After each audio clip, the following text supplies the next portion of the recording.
Hello, everybody. Welcome to After the Credits number 72. I'm joined by Mr. Star Wars himself, Taz. Hello there. Happy Hello Revenge there. of the 5th, yeah. Happy Star Wars Week. Yeah. My Really. favorite Star Wars guy. Yes, sir. Yeah, it's a big week. It's a big week. It's fun. It's great just seeing everybody talk about Star Wars. Like, there's nothing massive happening right now. We had the 20th anniversary of Revenge of the Sith. We have Tales of the Underworld that just came out, but it's kind of a little bit of a dry period as far as Star Wars goes. But it's fun to just kind of see everybody, come out and say, hey, show some love to, one of my favorite franchises. Yeah, I'm really gutted I missed Revenge of the Sith. You didn't get to go see it. I didn't. Something came up the day I was going to go, and I think they're done showing it for now. Yeah, it's weird. I think it was only in theaters for a week and a half, maybe 2 weeks. I don't think it was even a full week. I think it was like half a week, which it was like a weekend. Yeah. I don't know why they don't commit a little longer. Like, it made them a lot of money. Yeah, I mean, people would still go watch it if it was out there. Like, and how could it not be in theaters for May the 4th or Revenge of the 5th? I kind of would have loved to have gone like yesterday, like to celebrate the actual day. Like, that would have been fun. Yeah. I mean, the actual legitimate anniversary of the movie is coming up later this month, so there's a possibility maybe it comes back. I think it's like around the 20th or something. So why'd they put it out last week? I don't know. I really don't know. I'm actually at a loss. I have absolutely no clue why it released when it did. I think it was maybe just to come off the heels of like Star Wars Celebration and everything, but it was still like, a week or two removed from that. But I'm glad that it came out when it did.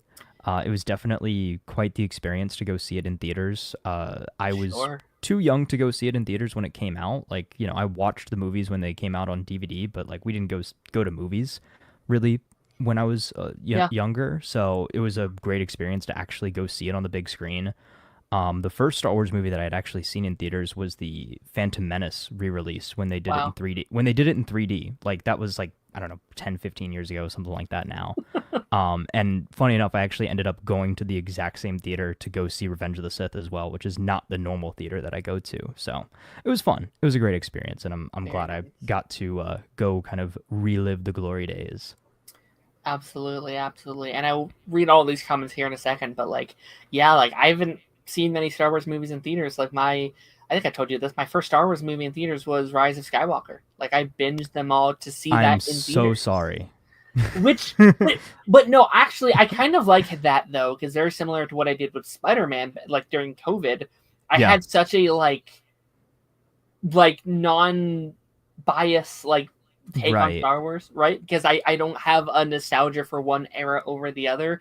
It's just I kind of enjoy all the Star Wars because I watched them all at the same time. It was a fun journey through all of them. Like, I enjoyed most of these, and I didn't have much of. I think the one I had the most problem with was Rise of Skywalker, because that's the one I saw in theaters, and it was. That's funny. I'm talking about it a bit more because I literally was the only one I've seen in theaters, and same with Mando. Like, I watched Mando alongside the original trilogy and all those kind of things.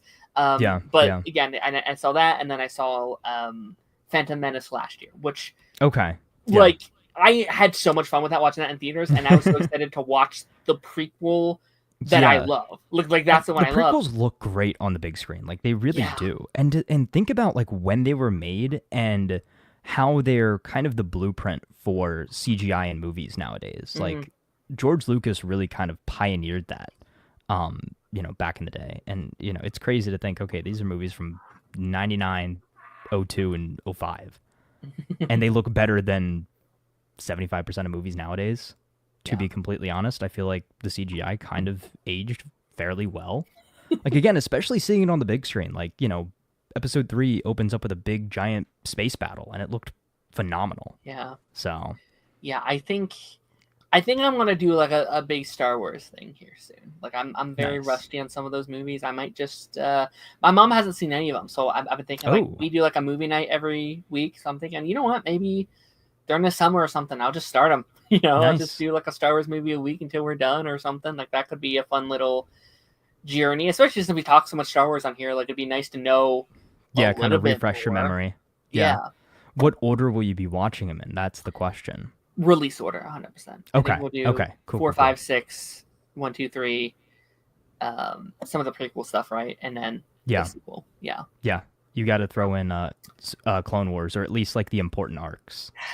yeah. I'll have to do Clone Wars in 1 week just to be like, all right, got to get caught up. You have Yeah. to wait, Mom, because I have to go binge 7 seasons of Clone Well, you Wars don't have and to. Again, you don't Rebels. have to watch the whole thing. Also, I thought I saw something pretty funny. I think it's like 66 hours is the runtime of It's Clone funny. Wars, which there's no way that that's legitimately true. But if it is, I that's great. I have so much FOMO though with that, where it's like when I do something, I feel like I have to commit to it. Like Hmm. I'm doing One Piece recently, and I haven't watched the last couple weeks because I'm trying to get caught up on this other stuff. But like my friend's like, well, you can skip this stuff and skip this stuff. I'm like, I don't think I can because they'll drive me crazy because I'll be wondering what was in there that Yeah. I missed. That Yeah, maybe there are like no matter what kind of Reddit thread you go to say, okay, these are the important arcs, these are the ones that you have to watch, these ones you don't have to watch. You're still gonna miss little details if you do skip yeah, arcs, even though there's a lot of filler. Like yeah. Like it was a what if show that that filler I missed was my favorite episode of the whole show? that's true. That's true. I won't. I don't know. Like there is some really good filler. Like there are some arcs that aren't technically, required viewing that I still really enjoy. Just because I think they're fun. And if you've got the time, there's no need to rush through it. Mm, But if you just want like a quick kind of crash course so that you know the big things, like, okay, you know the Mortis arc, you know how it ends, you know kind of Ahsoka's arc and journey into Star Wars Rebels, like all that kind of stuff, I think that's important. But, if you've got the time, set aside 66 hours and go watch the show and let me know what you think when you get back. yeah, someday, hopefully. It's my goal to get caught up. I'm gonna place this here, and maybe I'll live by it. It's my goal to get caught up on some of those shows I missed, maybe before the Mando movie. That's a fun little Yeah. goal. That's an And then you attainable still goal. That's a year, Oh right? yeah. Oh yeah. And you still got to give me my homework on the things that I need to catch up on. Like I've still got to finish watching. I started the first episode of X-Men 97. Need to finish that show. Still not sure how I feel about it. I need Mm, to go back and watch all of The Boys. I think I was like 4 episodes in and then I dropped off of it. yeah. I need to go finish the final season of Cobra Kai. What else? What else is on my watch list? A ton of stuff, Mm. and then I can finally start some classic shows that I haven't seen, like Breaking Bad and things like that. You haven't seen Breaking Bad? No, no, Whoa! no. Crazy. I've been saving it. Like literally, I've been saying I'm gonna watch Breaking Bad for like the last 10 years. Oh, if you like killers, you'll love Breaking. It's like he's like the killer. I'm actually glad you said that because I was about to reference the ending of Breaking Bad in our You Talk Later. So thank God Okay, you told me okay. because I was about I to mean, reference how it, that show wraps up yeah. and the various things. It's funny. Like I knew about it. I know about as much about Breaking Bad as I knew about Dexter going into it because these were Mm, both shows that my mom like religiously watched. And it was kind of before I was into that kind of television. Like I was basically just watching like superhero stuff and cartoons and stuff, and I didn't really care at that point. And then by the time I was like mm. interested in that, all those shows had already ended. So it was a little bit harder to watch them. But now I'm ready. Very nice. Let me read through some of these comments really quickly, and then I actually have another recommendation for you. You can put on your very long list. Okay. And then I'll give you my Keyblade recommendation. in the house. How's it going, Keyblade? He says, "May the 4th be with you." Couldn't say it yesterday. LOL. Yes. Did you do anything like on the 4th to like celebrate your Star Wars-ness at all? I mean, I watched a little bit of Tales of the Underworld. And I got my butt kicked numerous times in Star Wars Fortnite.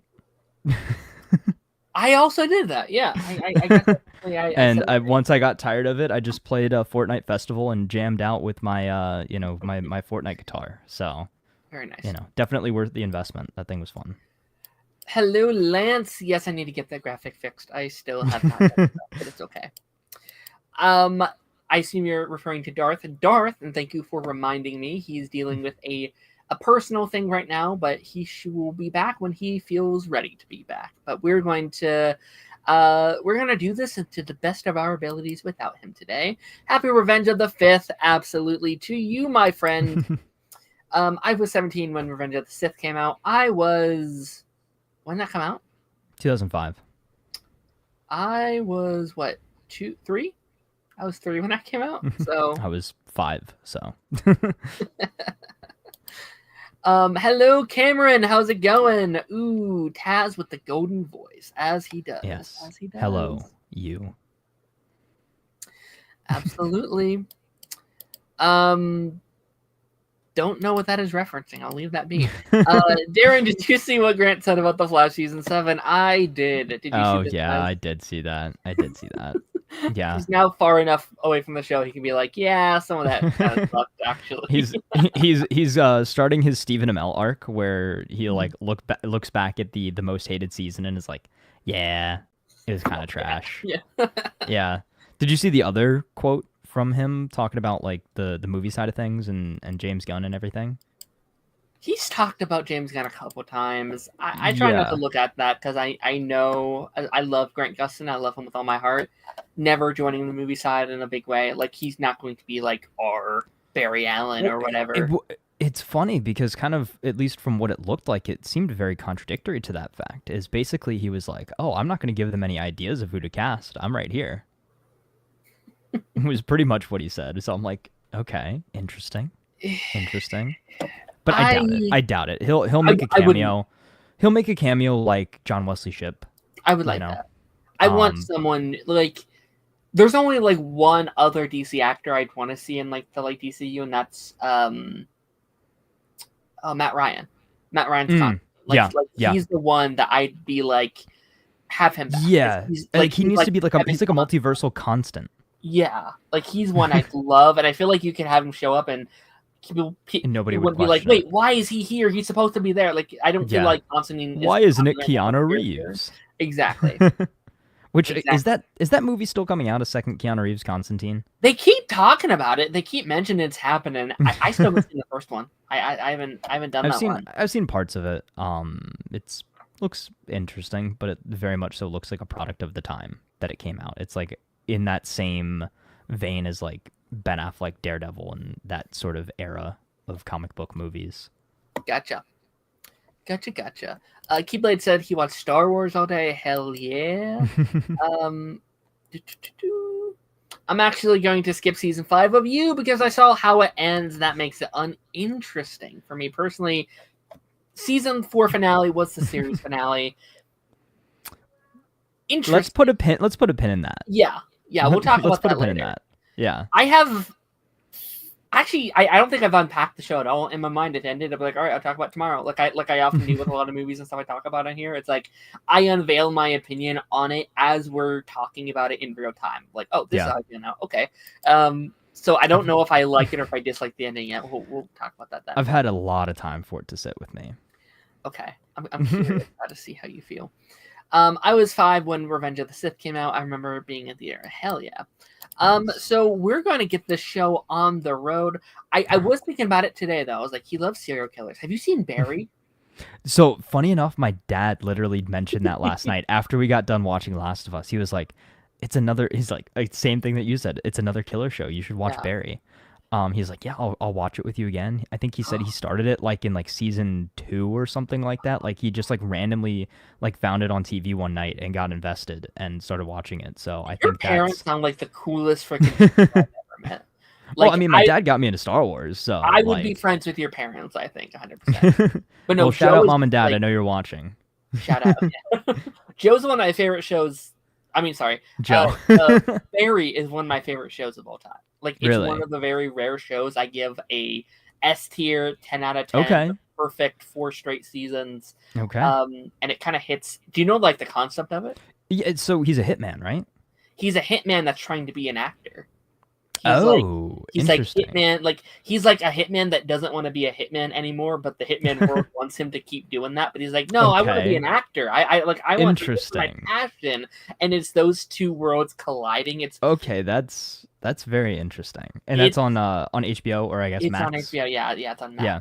It is genuinely one of the funniest shows I've ever seen. Okay. Like it mixes the like drama and the comedy of it all. I think it kind of does that better for me than like you does, because you talked about how like you, but like you is kind of like it's kind of like a comedy show, but I think I think it balanced that comedy very well, because like Barry's like you'll have the funniest scene you've ever seen, and then it'll just like heartbreak the like very the next most scene. like gruesome crazy scene ever.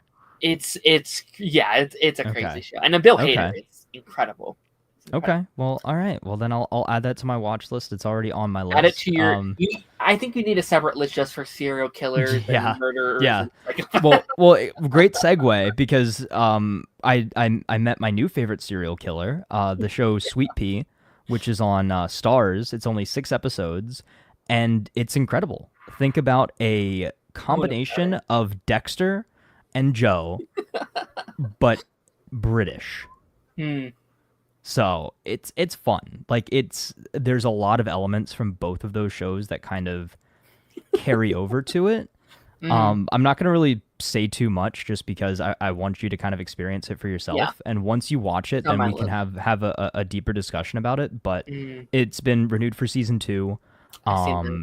You know, I just really enjoyed it, and I think it's definitely a very different side to what's her name, the actress that played in Fallout. So yeah. So very, very different character. In a couple years' time, we should do like a serial killer tier list of like all of the murder. Like it's Joe versus Dexter versus her versus I gotta watch Hannibal. And Patrick Bateman.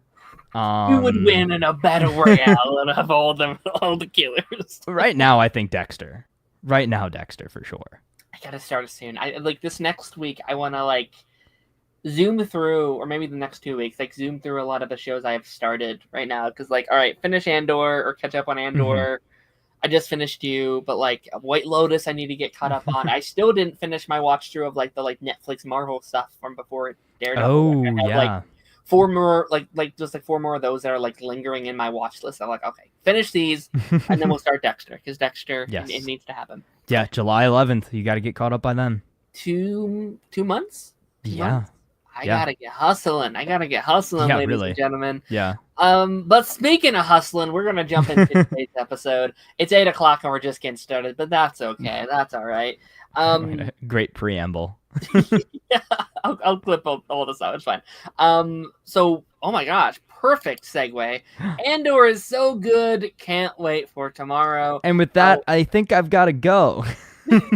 Taz, tell us how much you disagree with Keyblade. Oh gosh, I'm sorry. Again, I'm gonna say the same thing that I've been saying for the last couple weeks. I want to enjoy the show. I just don't. I'm bored by it. It took me like 3 days to watch one episode, which was, I think, episode 6 this week.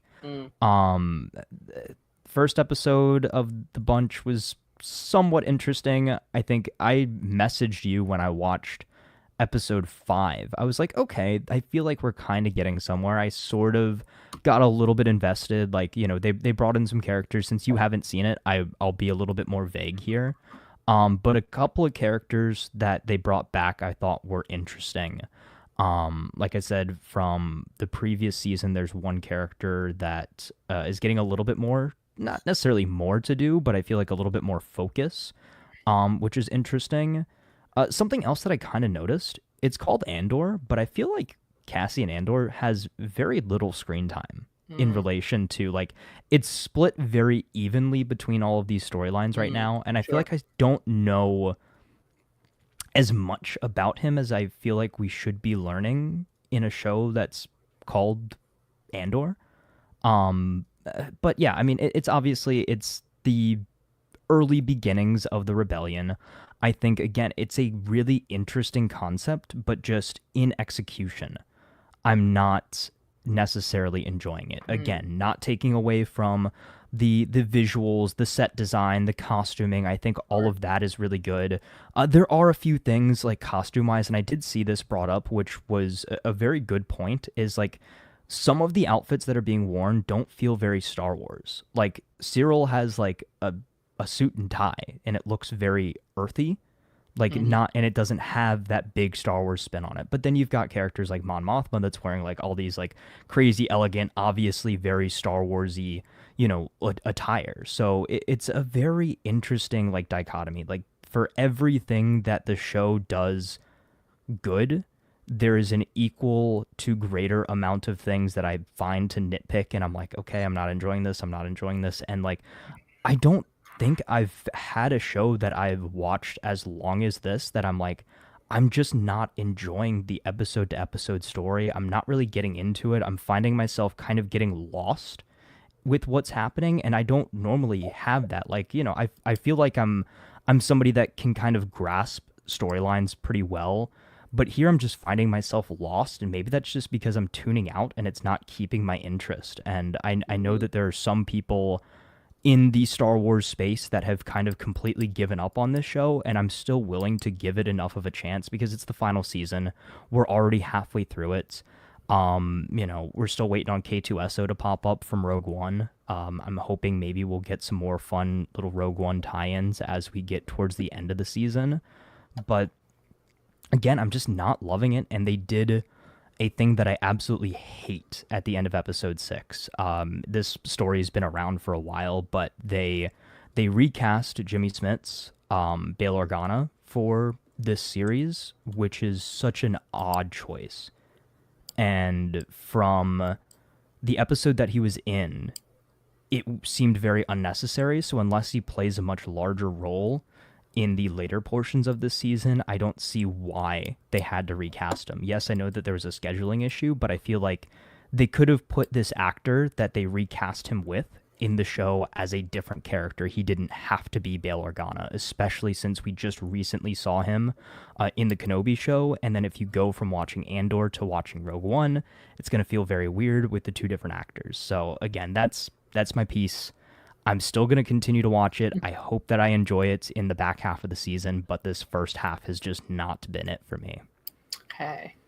Yeah, like I finished season 1 last week and in my attempt to get caught up, and yeah, like I enjoy the show as someone who's very like casually Star Wars. Like I think it's I was trying to I was kind of struggling how exactly I felt with it, because like I'm with you to a certain point, not to the degree that you're at, but like I was with you to a point of like it is a little slower, it is a little whatever, but I think season 1 to me proves that, because like I think the first 6 are like a little slow, and I think the back half to me is excellent. I think it's fantastic what they're doing there.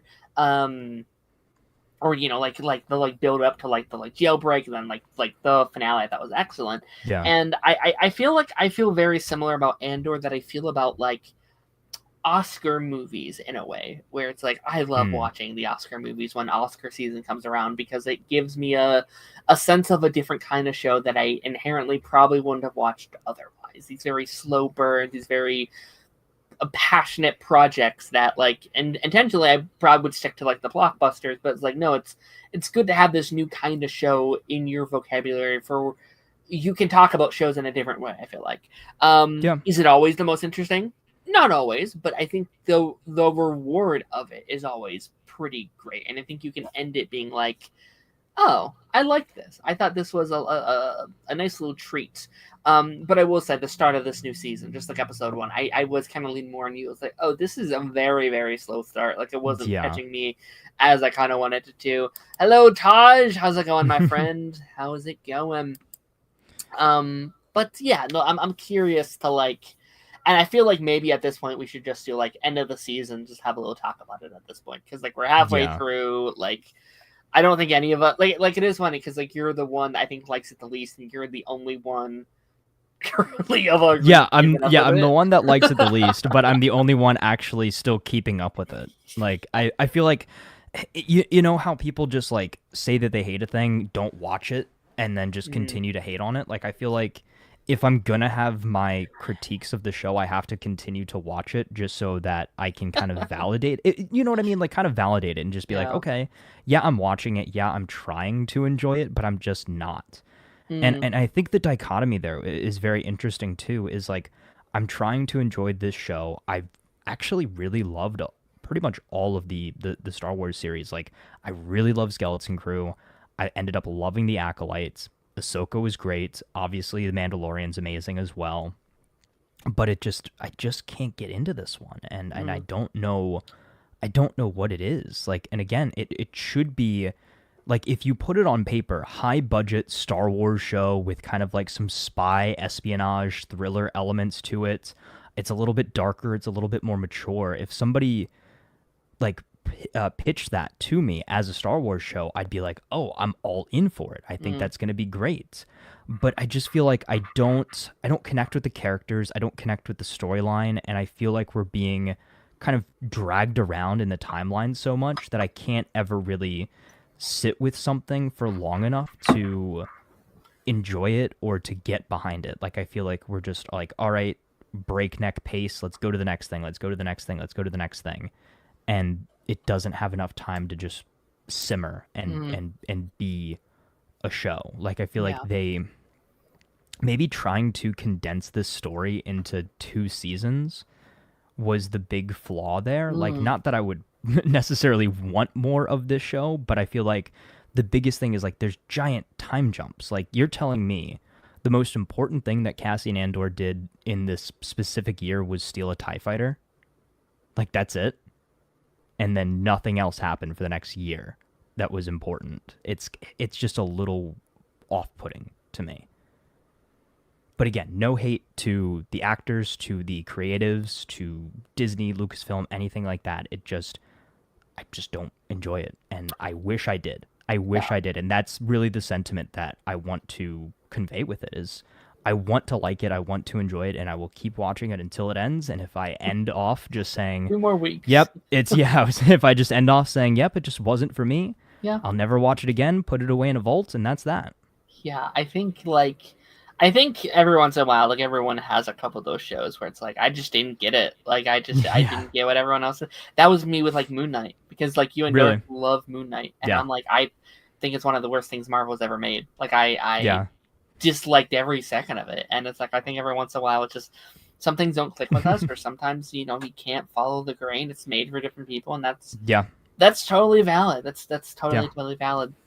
And I think too, one last point is that I think that the target audience is different than, kind of my style as far as like what I look for in Star Wars, right? And I think that that's maybe why it appeals to you a little bit more, as you're more so a newer fan. You don't necessarily, you kind of mentioned that earlier with like you watched all of the movies before Rise of Skywalker, and you kind of had just sort of this like binge mentality going into it. And you didn't really have a specific attachment to one style or like kind of Star Wars project.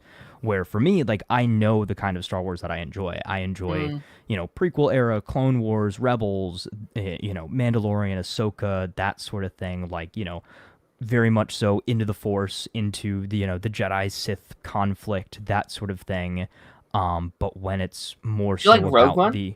I did really like Rogue One, which is interesting. Like I really enjoyed that movie, and I feel like Vader kind of saved that movie a lot for me. But there were some really good elements, like Krennic was great. I thought, I think that the characters of Rogue One were a lot more interesting. And to be completely honest, I did not come out of Rogue One saying, "Oh, Cassian Andor is the one character that I want to see a series on."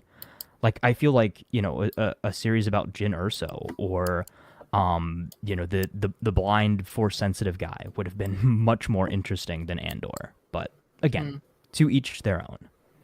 Sure. And like, to be honest, like I'm curious how you feel about like the future of Star Wars, because like it is this kind of experimentation that I want more from the studio. Like what we got from Skeleton Crew, what we got from the show, what we got from even the Acolyte, that is trying new things and doing different ideas and, you know, doing these fresh new takes on this world is kind of what I think that's what it needs to survive. And I think I think having different fandoms within Star Wars is also what's going to keep it alive. Like, 100%. It can't just be like this one kind of thing. I think it's people like, well, I like Star Wars, but more specifically, I like Andor, or I like Skeleton Crew, or I like the movies, or I like Clone Wars. Like, I feel like there's going to be these different subjects, and it's totally okay for you not to be like, yeah, this specific blend of Star Wars is not my cup of tea, and that's totally valid. That's totally okay.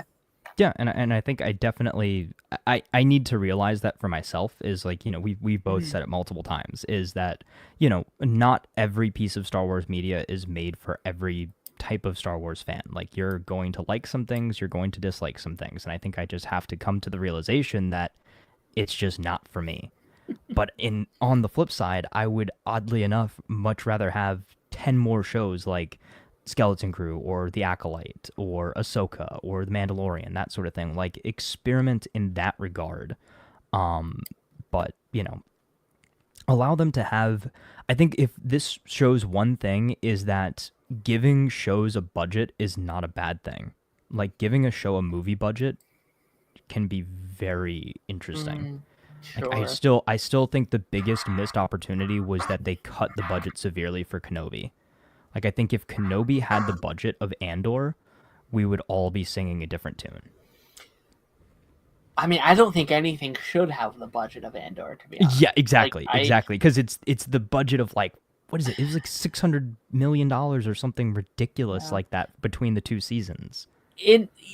In their fairness, I'm sure it was a COVID show as well. Like, they were filming, they had to pause in COVID. Yeah. Which, I think, like, a lot of that stuff out of context that was kind of freaking people out. Like, when Secret Invasion had, like, a $300 million budget, people were like, what? How could they do this? And while I agree, and while I can watch a show like Agents of S.H.I.E.L.D. and it can do what it did, but better, right? On, like, just a quarter of that budget. Also, they literally had to stop filming for like half a year, and that came out of the actors' paychecks. They were still having to be paid during that era. Plus, it's Samuel L. Jackson at your head, being like, "Oh yeah, okay." But yeah, no, it's I'll be curious to see kind of how we feel. Hopefully, I can get caught up here soon. Me too. I want to talk about Doctor Who here really, really quickly. Darth is in here, obviously. Is it still on Disney XD? It is not a Disney XD, but I've been slowly saying, like, once a day for the last 2 weeks. Someone's been commenting, being like, "I saw it there," and people are like, "I had no idea." And it's such like a niche conversation that we had.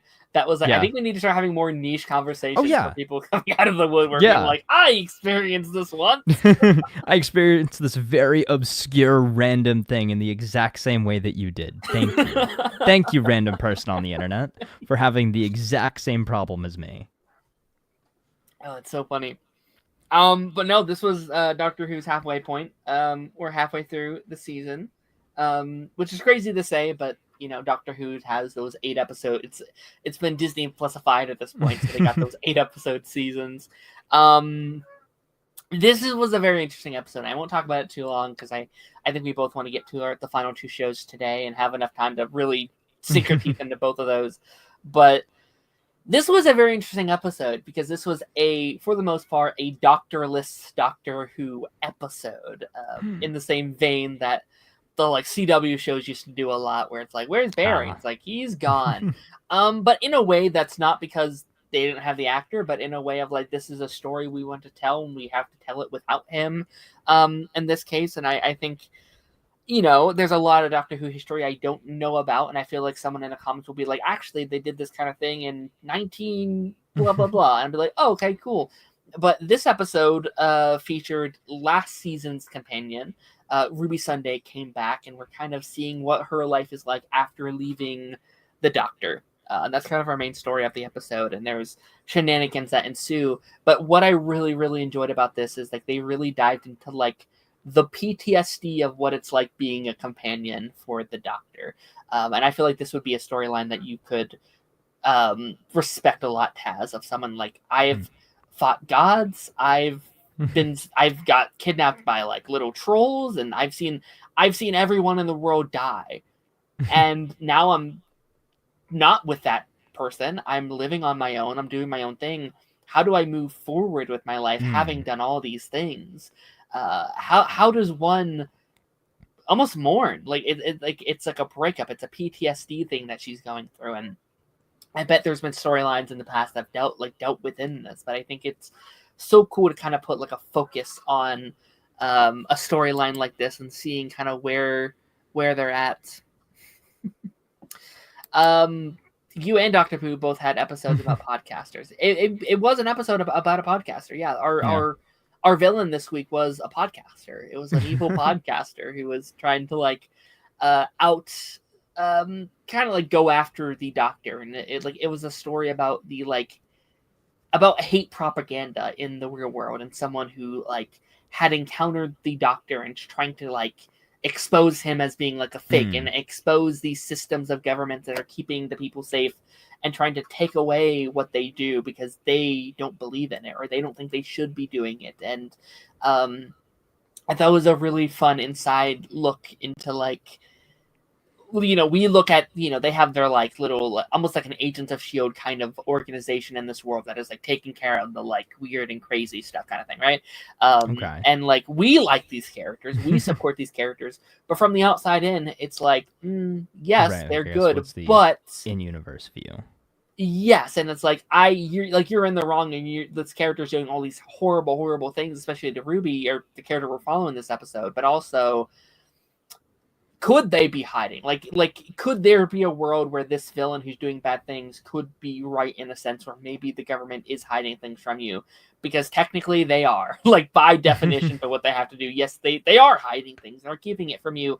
But is that for the best of the everyday people? Is that actually what's in the best interest of everybody? And, an interesting way. And I think that's a fun way of looking at it. I think that's a fun way of making your villain, like, they're wrong for gaslighting and, treating this character so horribly wrong, but also, is there a point to anything this character is saying? And can you take any point of whatever, that is? And this was a character that they showed was like beat as a child and did all these things. You get to see how his hatred had built over his life over this just one moment that the Doctor probably doesn't even remember having, just interacting with this kid that changed his entire life. And that was a really fun thing to witness. And I think like the PTSD angle is the thing that kind of, because like I think an episode like this could have been one of my least favorite easily, of just like there's no Doctor, it's the like villain's about like a hateful bigot kind of thing, like that's like the villain. But like I think it does it in such a way that is so personal. And I like the episode ends with this character being like, them asking her like, hey, are you, like, after all this, are you okay? And she's like, no, I'm not.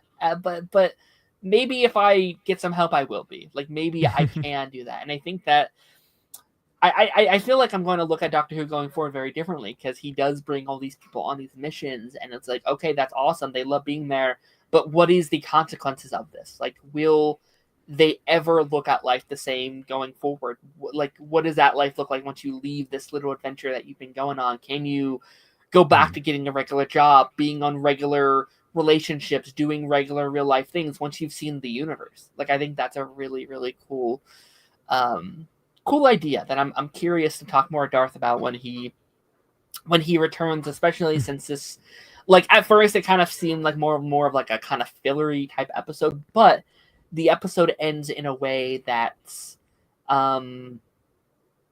seems to set up the season. Like, we have this overarching mystery that we've been wondering about, and she kind of, like, you've probably heard us talk about, like, there's been this mystery woman that keeps appearing in every single episode of the 2 seasons we've seen so far, and we still don't know who she is. Oh, really? Yeah, it's very interesting.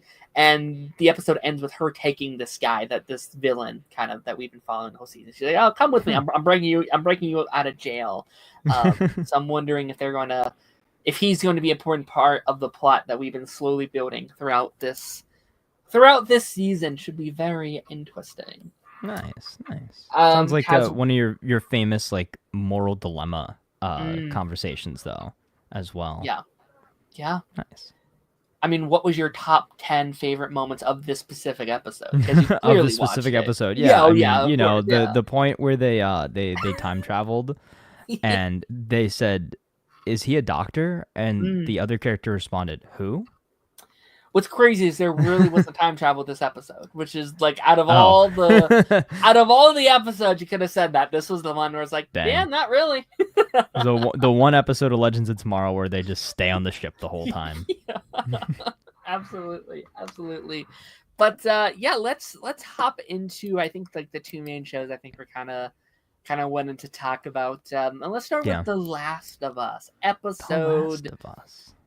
4. We have 3 left. After this, we have 3 episodes left, and that hit me today. I'm like, oh no, I want more. I want more Last of Us episodes.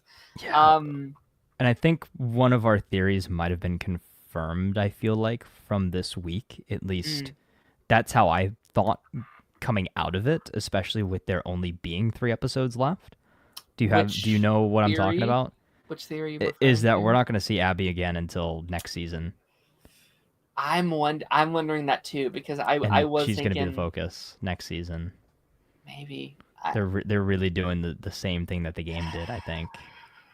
Like they started all the stories connected, and now we're branching. And at least from what I saw online, it seems like they're accelerating the timeline of Ellie and Dina's travels. Yeah, they've skipped over some things for sure. Yeah, I think what was it? Was it supposed to be like a couple months were supposed to have gone by at this point? I mean, it is 1, 2, 3 days. Like the whole game is like a 3D game thing, but like there's a lot of little stuff that they definitely are skipping over, which season 1 also did that. Yeah. So this episode's interesting, and I think starting this week, I really want to binge through a lot of the second game, because like this was the first episode I kind of found myself being like, I don't remember some of this stuff, like everything with like Isaac and like the scars and the like wolves and like all this war stuff. This stuff is lost, and was like I know I've played this stuff, but I don't remember what a lot of the context is and a lot of the things that they're setting up, and it was kind of driving me crazy a little bit, because I felt like I had went into like the fog with everyone else a little bit. I was like, oh, no, welcome back to the land of the normies. I can't see. This is crazy. Yeah. But what did you think? Like this episode definitely was one of the big things I was curious to hear your thoughts on. A lot of people who didn't know the game's thoughts on, like the main meat and potatoes, where I was like, oh, that's a twist. I was kind of talking about it last week with Dana. Like, I'm wondering how he and everyone else would feel. So how did you feel about this episode? I really actually enjoyed this episode a lot. I think the opening scene was pretty great. I was not expecting the Josh Peck cameo. I think that was maybe the most surprising thing. And he was, pretty vulgar in this opening scene. I thought it was very interesting. And then the introduction to Jeffrey Wright's character. He's somebody that I've been excited to see this season, because I like the actor quite a bit. I had no idea who his character was or what his role would be, but I'm gathering he's the leader of the wolves, I guess, now. So he's like the big boss. Even though obviously Abby is kind of like Ellie's main target, I feel like he's going to be the guy that they stumble into having to take down, because it seems like maybe the sort of power has gone to his head. Like maybe it kind of started off as a good thing, but they seem kind of like fireflies, but like more extreme fireflies, if that makes sense. Yeah. I feel like it's very interesting to see kind of this dynamic, the warring factions and things, and I'm guessing this episode is leading us to believe that it was either Jeffrey Wright himself or some of the other wolves that took them out in the forest. So I guess that kind of puts a wrench in our Tommy theory, which where was Tommy this week? We didn't see him at all. No. I hope we get to see him again soon. Again, I hear he does some fun stuff in the game. I'm wondering how they incorporate him in, because again, like, I feel like this part in the game, like, you kind of like have them stumbling upon his actions. You know, like this Okay. part you'd see, like, oh, he did this thing and this thing and this thing, and like I'm wondering when he gets introduced into the story, if it's even this season, like maybe it's If at all, next yeah. season. Yeah.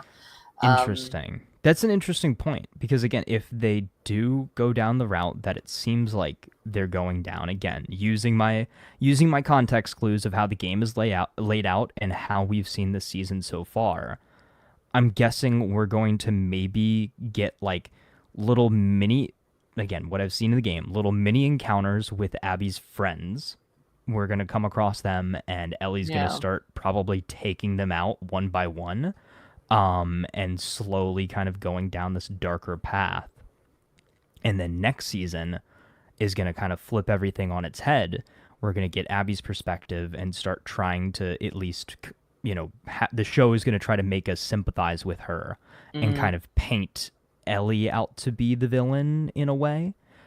So then by the time we get to season 4, I'm guessing, is when we're going to really have the confrontation, and then it's up to us, the audience, to make the decision who's right, who's wrong. Or Yeah. I think what this episode really shows us is that nobody's good or bad, really. Yeah. Everybody is just working in shades of gray. Mm-hmm. And, yes, because they are our point of view characters, I think, Ellie and Dina are the most pure good characters right now, but they're on a revenge murder quest. Like, Yeah. that's not good guy behavior. So it's going to be very interesting. And I do think, I guess, so the big reveal of the episode, how close to the game was that? Pretty different from what Okay. I'm remembering. Like, I haven't replayed that part, so like that part's a little fuzzy to extent. But I will say, like, the location and how it, like, its presentation's pretty different. Also, Ellie's reaction to said reveal is also Yeah. pretty different. Like, to the point where I was actually kind of really thrown off the way she was reacting. Like, Yeah, so I did a little bit of research and I saw uh, I saw the clip basically, yeah, and she kind of crashes out a little bit, it seems like, in the game. yeah, it's kind of like a negative to her, Yeah, and like it's kind of cuz like a like different scene, which I don't have a personal problem with. Like, I like when the show changes and does a different yeah, kind of story with these characters.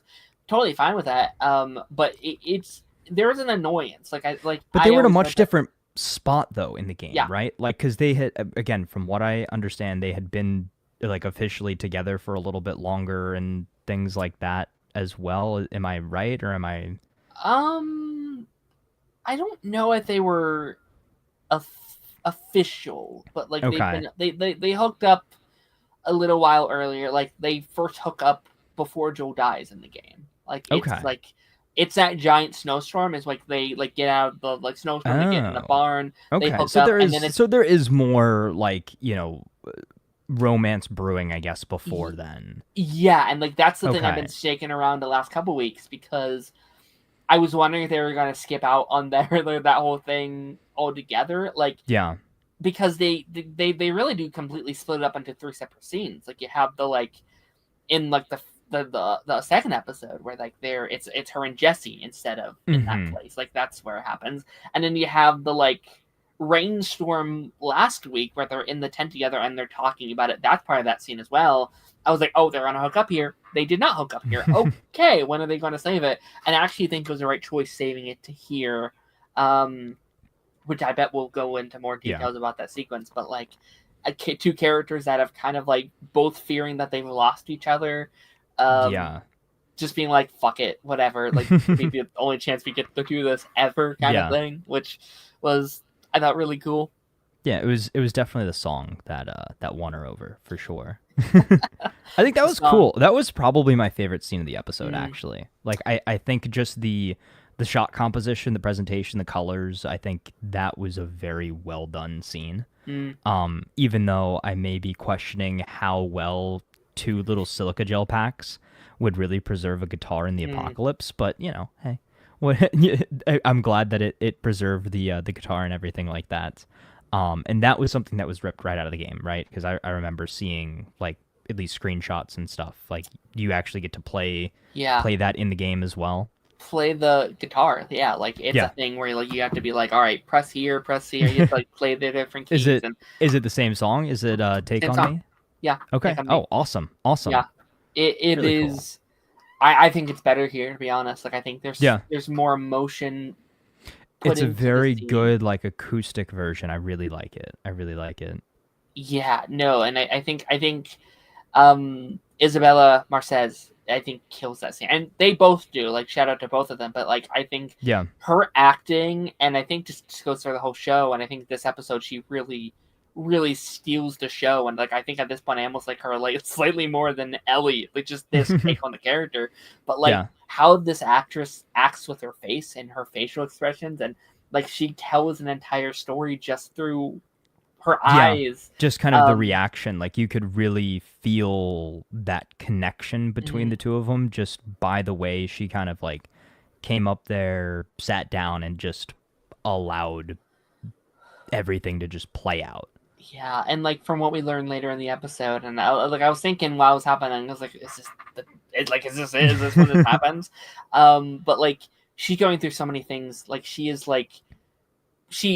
talks later on about how like she imagines a whole life with them and like what they're going to do with having a kid, and you can see in her eyes those things are flashing before her eyes. Like she now knows the truth, and this moment is her almost losing all those things right before her eyes while she's playing this amazing song. It's like, man, so much I think can be said just by a character's facial expressions, and she kills it so much. It's such a nice little scene to prep you for what's about to happen later on in the episode, which is really cool. Yeah. I mean, I do think that this was easily one of the strongest episodes of the season. Interesting. I would say 2 and 4 right now are my favorites. Okay. That's for fair. Sure. I think that's pretty much a safe bet. Yeah. One of my favorite sequences, I guess, the lead into one of my favorite sequences as well from the episode was when they were at kind of like whatever the relay base, the radio tower, and they kind of have to do the little stealth mission. I did think it was a little silly that Ellie tried to choke the guy out instead of immediately stabbing him. Like if I was playing the game, I would go for a stealth takedown, not a choke out. But okay. And then my other biggest gripe, and I completely forgot that this was like a big gripe that I had in the first season, was they just keep leaving weapons around. Like they killed these 2 heavily armed soldiers with fully automatic military grade rifles. And they're like, yep, let's dip and let's keep our little pistols. And then they're just in the train later shooting at all the zombies with their like little like handguns. And I'm like, you're going to run out of ammo. You had assault rifles that you could have just picked up. Like, I don't know why they don't do that. Like, in one moment, they do such a good job of them, like, going around looting for, like, little tiny things. Like, Dina, like, finds the pregnancy tests in some, like, random little, like, back box in a, in an old rundown shop. Yet they had plenty of time to pick up the automatic weapons that could have certainly been useful later on. It could have. But, at least they both have very, very thick plot armor. But yeah, I think that kind of that scene down in the train station really showed that they, number one, are upping the intensity of the season and the lethality of the infected. But also, I saw some elements of horror that I didn't really get in the first season. Agreed. But there is some like kind of horror thriller elements in there where, yes, they're a big threat, but they're also kind of a bit scary, and like you're running for your life, and they are just, again, so intense and like just cracked out zombies. Like they are not shambling, they're not crawling, they are sprinting full speed ahead and will stop at nothing until they turn you into a cordyceps, fungus monster. So, Ronan, let me know if you want to talk about some Last of Us. I'll send you a link. But no, like I think that is like another, just like episode 2, like 2, yeah, genuinely terrifying. Yeah. genuinely scary, terrifying. Like, you know, you talked about episode 1, how you were really craving these giant, like, showing the actual hordes and the scariness of this world. And I think in terms of like building upon a first season, I actually retrospectively, and I'd be curious to hear your thoughts, I think it's actually very smart starting season 1 kind of small scale in terms of, like, you know, what you had to deal with. And then looking back at it, I do think that was probably the right choice. Like, we had a little bit of a taste of it with the scene where I guess Joel was up in the bell tower and all of the infected like sprouted up from the ground and like took down the militia forces. I can't remember what episode that was, but you know what I'm talking or referring to? Yeah. I think that was kind of our first big taste of like, okay, like these hordes can be massive. But I do think kind of saving the big threat for this season was a good idea. I just don't know how much worse they can get, if that makes sense. Like, I don't know how we can progress from there without them feeling like completely overpowered, if that makes sense. Like, I feel like they almost need to get nerfed, and we've still got the stalkers that need to come back, right? Yeah. And like, yeah, okay. Yeah, I mean, there's like several breeds of them. Like, there's several versions. I mean, we've only encountered up until this point 2 bloaters, right? So like bloaters are like, I think there's gonna be more of those throughout throughout this journey as well. So like, I am currently not worried about the threat level of everything. Like, I know that can happen in these shows, but I think especially, like, I actually also think that's one of the benefits of having a slightly smaller, and this is not an insult to either of these actresses, I quite like it, but like a slightly smaller Ellie and a slightly smaller Abby is like, I think you're going to feel that threat level a bit more, where they're not these huge buff individuals. They're kind of little, like they're, you know, they're on the smaller side, and I think that narratively will help you, where it's like you kind of see that struggle that Ellie was having in this episode, like in that like train sequence or the bus sequence, which, like, my God, that was such an insane set piece. That was such an insane thing to do. Yeah, it was. Ronan, my friend, the Last of Us experts. Put us in our place. Have we? I don't know if we've talked about season 2 together yet, or I guess we did on Council a little bit. But how are you? How's it going? I'm good, man. Just got to work, and I got to go prep for my stream of The Last of Us. Funny enough. Yep. But yeah, man, I don't think we haven't fully talked about season 2 yet. It's a lot has happened. It sure has. I mean, Taz here hasn't played the game, so we're kind of like talking non-game spoilers. But like, just based on this season, like, how are you feeling? Like, are you enjoying it as much as you enjoyed playing the second game? I believe so. I think so. Like, to me, and again, I come with the package of being a fan from the game. So playing the game, it was tough because I was pissed and I wanted blood. Blood. I was like William Wallace. I was like, no, let's go. You know, Scotsman. You know, let's go. Yeah. And I think I'm digesting the story better because I'm not having to, like, I don't know, like, spend 20 plus hours on gameplay. And although I love it, the story is the thing that's, you know, keeping me adjust, and the stuff they have changed has worked for the best part, for the better part, I believe. There's some stuff I still prefer in the game, but I don't know if you guys talked about it yet, but like the sequence when, you know, it's the most tense Dina and Ellie have been together. That sequence, like, was very beautiful, bleak, sad, and, like, for me, organic.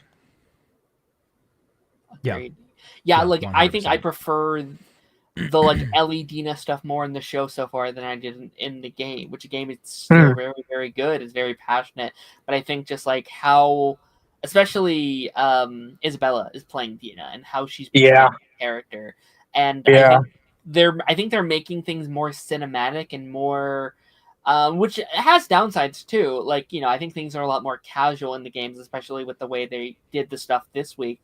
But like with the show, like, things are being done a lot more cinematically and a lot more dramatically, which I personally like. I'm really enjoying. Like, as a fan of like romantic drama, like fan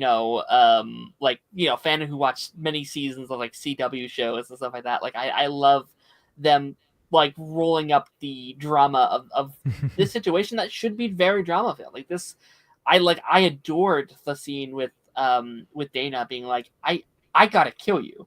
Like anyone in your situation is going to beg me not to kill you. I've done this thousands of times. But what if you are actually telling the truth? What if I get this to kill you time? now? So okay, my question, right? So as people who have played the game, as fans of the games, right? So how/why has it gotten to this point where she hasn't told like her best friend that she's immune? Like Tommy knew, like I'm sure a few other people in town knew. Like I think did Tommy's wife know, I guess, as well? I don't even know about that.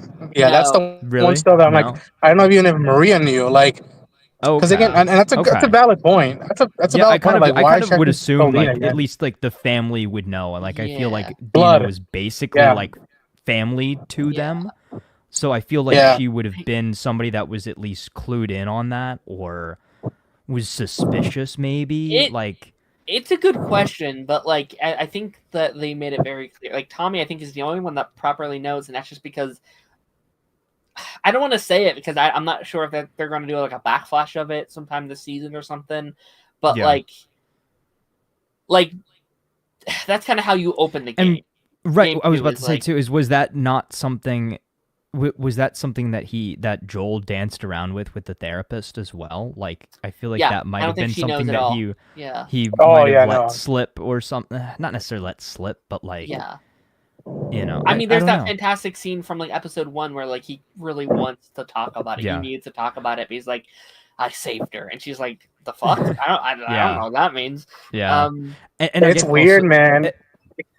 My other question too is, whoever gave her the tattoo had to have known that she was immune, because she got the tattoo to cover up the bite.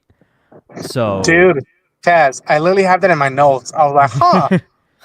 So here, I'll tell you. I'll, you know what? No, I'm not gonna say that. I'm gonna say this.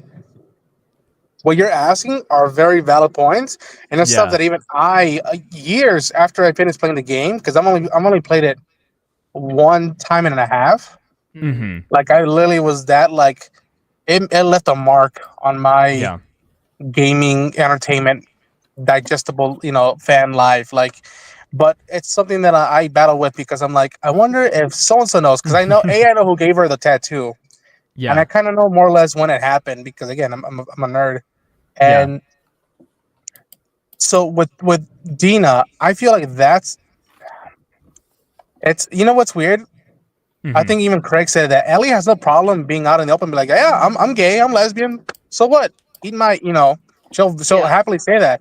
But there's stuff that she's very closeted, like immunity, like her relationship with anger. Like there's stuff that she's not willing to like let people in, and that's why I love that moment so much, because it's like, I even hate saying like that, but it's like a high stakes poker game. I show you my cards, you show me your cards, without really knowing what it was, and they finally put chips all in. And I think the reason why they kept it this long was because, it's not only putting the Millers in danger, it's putting Jackson in danger, because, like again, they get visitors, travelers coming through Jackson. So one peek, one gossip out, and then everybody's going after them. Probably it certainly couldn't be public knowledge for sure, but like keeping it like within the family, I feel like maybe. But it also too, from what I understand, like this was a question that I asked my brother also, who's a massive fan of the games. He's really really into them. I was like, so about the tattoo and everything. He's like, there's some intel basically about it in the second game. And pretty much it's not necessarily something that's like super out in the open, but like if you look around for the not context clues, but for like the optional side objectives and stuff like that, you kind of get the little story as far as that goes. Which is very interesting. We had one of the like side missions, like that guitar thing, that like scene isn't. Oh, that was a side quest? that like not everyone gets to that. Like you have to actually go into it's that missable. where, yeah, it's a very like hidden thing. Interesting. Oh, I didn't even know that. I thought that like yeah. I felt like that was something that was like very much so advertised with the game. It's such a good scene. It's probably, from what I played, and I haven't finished part 2, it's one of my favorite scenes of like the Last of Us world that I played. Like I love that sequence so much. So how do I make sure that I don't miss it when I get to that point? There's a so where like in Seattle, when you start roaming through Seattle, don't speed run Seattle and investigate all of it. Like the reason why, I don't remember if I missed it the first time or I did, because I was, again, when I played the game, it was 2020 and leaks were out, so I was doing my best to finish the game, enjoyed it, and not get spoiled by stuff. But ironically enough, the first day you're in Seattle and you're trying to find out where Abby is and where the wolf is at, that's where they go, you know, they look for gas to open gates, they do this, and like it's very like dungeon-esque, it's very like Zelda-like. And at one point they passed through a record store. And that, you know, like again, as soon as I saw them open the door and I saw the records, I literally was like, I was like, they're gonna do it, they're gonna do it. They're gonna do the thing. And like again, it's the beauty about this stuff, because there's stuff that they've been hinting at since season 1. So when, you know, even in the trailers for season 1, they used "Take on Me," and I was yelling at people. I'm like, I know why they're using that, and that is genius storytelling. Not just marketing, but storytelling. Didn't even think about that, and that was something I had asked Darren when we first started talking about it. I was like, did they use "Take on Me" in the game as well? So that's interesting. That's interesting. And again, they made it even a pivotal thing of not even just the song, but the band, because in the Left Behind episode, which is also the DLC name for the game, when she and Riley have their adventure, the first song that pops in is "Take on Me." And if you look at Ellie's possessions, she has a cassette of Aha, and that was from her mom. Her mom was a fan of Aha. If you go back to the finale of season 1, when Anna, Ellie's mom, played by Ashley Johnson, who played Ellie as well, she's humming "The Sun Isn't Always Gonna Shine on TV," which is an Aha song. She was humming that to her. That was like the one lullaby she was able to give Ellie. So Aha has a deep connection to Ellie and her mom. Deep lore. This is deep inside baseball lore. That's crazy. Yep. I did not know how deep those connections ran. Even the whole stuff with the astronauts. You know, Ellie's a big astronaut fan. She loves science. She loves space. And all I'm gonna say is just get ready, because there's Darren, you probably know, there's a skin in the game. There's a skin in the game, right? Where she's an astronaut. It is, you know, people, and I love that you guys talked about the violence and the action. People were saying, "Where the hell are you infected at?" And the first season, I was a little bit like that, but I also was like, no, they're holding the power of each of those sequences, especially the stealth stuff, for season 2. And it's almost gonna be like a be careful what you wish for, because season 2 and onwards, it just gets bleak, and you barely have moments of sunshine and any semblance of hope and goodness, like the "Take on Me" scene. That's one of the very few that like a good moment left in this world and in the lives of these characters. Agreed, and I think that's what makes this franchise so special, is like the contrast of those two things. Like you can have these very dark, scary, action-packed like set pieces, and then it's those little moments so that like makes it all worth it. That makes it so relieving that you did make it out of there. It's like, oh, these character moments that we can just spend and live it like within them is so special. I know you have to go and like do your show here soon, Roden, but like, what's your thoughts on Isaac? Because like Isaac was one of the big elements that like I haven't played the game in a couple years, and I haven't reached that place in my like replay yet. So my memory on it's a little bit foggy. But like, what was your thoughts at him coming back to play this character a second time? Because it's, you know, they've done that a couple times now, where they bring people from the games over to the TV show. Wait, Jeffrey Wright was in the game? Yes. I didn't know that. He was, I'm playing the character. Okay, awesome. Oh my gosh, what's her face from season 1? Merle Dandridge as Marlene. Marlene, that's it. Yep. And the guy who plays Tommy in the games came back, but he didn't play Tommy. He played someone else in that Kansas City militia group. Yeah. But I was like, And then as soon as I heard his voice, I was Troy like, Baker was in the first season yep, too, right? yep. He was Pretty Boy. Yeah. Yeah. Yeah, he got killed, didn't he? I'm pretty By sure, Ellie. Yeah. Yeah. That's cool.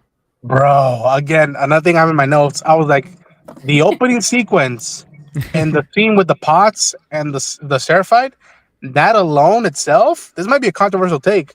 That alone already is better with that character than what we got in the games. Wow, in my opinion.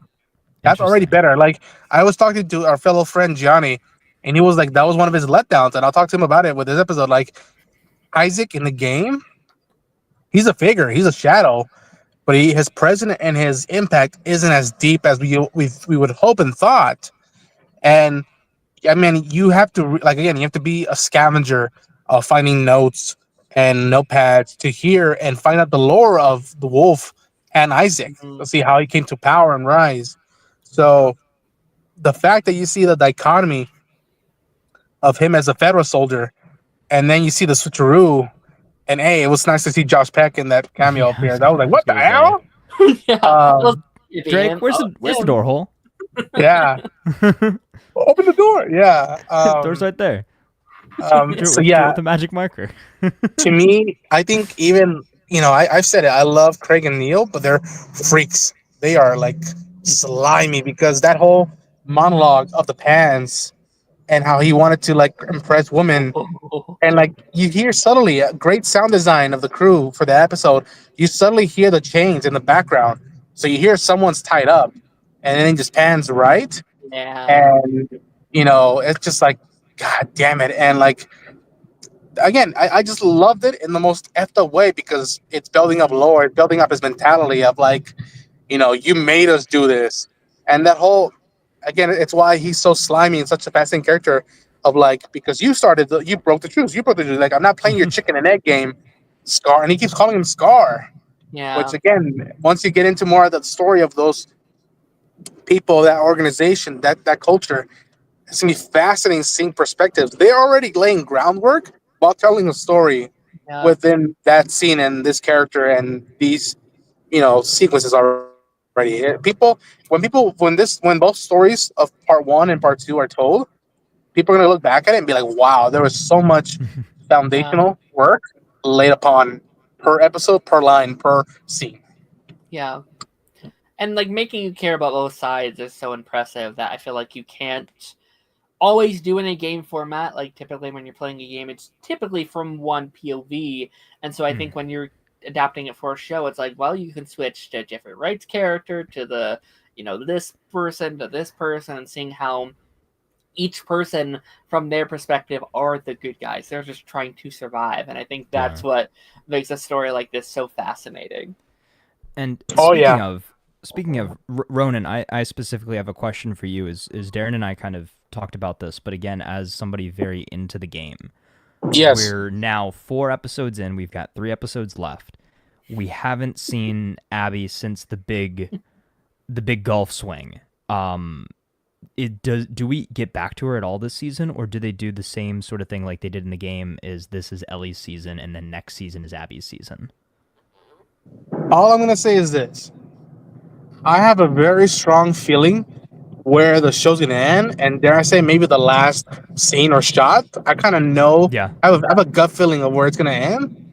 I'm not gonna ruin it for folks, and let's say that like, I think for first-time viewers who don't know the games, it's gonna be there. I love the franchise, but there are friendly rivals. But the way season 6 of Walking Dead ended, I think it's gonna be in that same vein of like, you could bleed, you could cry, hell, you're all gonna be doing, and then you gotta wait a year or however long it was. I feel like it's gonna be like that, and it's by design, like, and again, the one thing I've always been saying out of like my immediate reactions or streams is that like the structure, it was blowing me away. Besides Isabella, besides Bella, besides Gabriel Luna, the structure is like, I want to interview Craig, Neo, and Haley, who co-wrote the game and they're helping the writing, and just talk to them for like an hour about structure. I'm like, how long did it take you to set up this, this, and this, and know where it's going to land. Because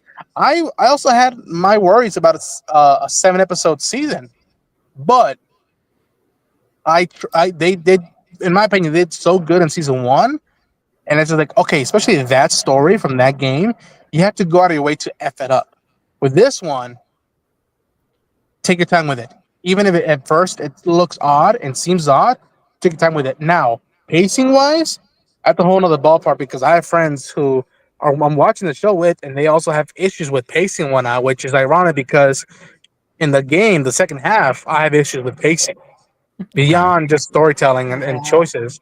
The pacing was always what worried me in the second half. So it's going to be very intriguing to see where they go from here in terms of structure and timing, because I've heard people say, "Where's Abby at? Why the hell did they introduce her?" I'm like, that's by design.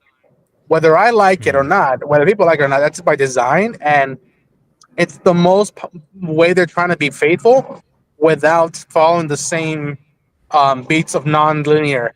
Because for the most part, they're being linear, and just hold that question for me until the season ends, and then get back to me because. Again, I know stuff, and I don't want to let the cat out of the box. Yeah. Like I said, I know certain things. I'm not necessarily as like adverse to spoilers. Like I know this game's been out for 5 years now at this point.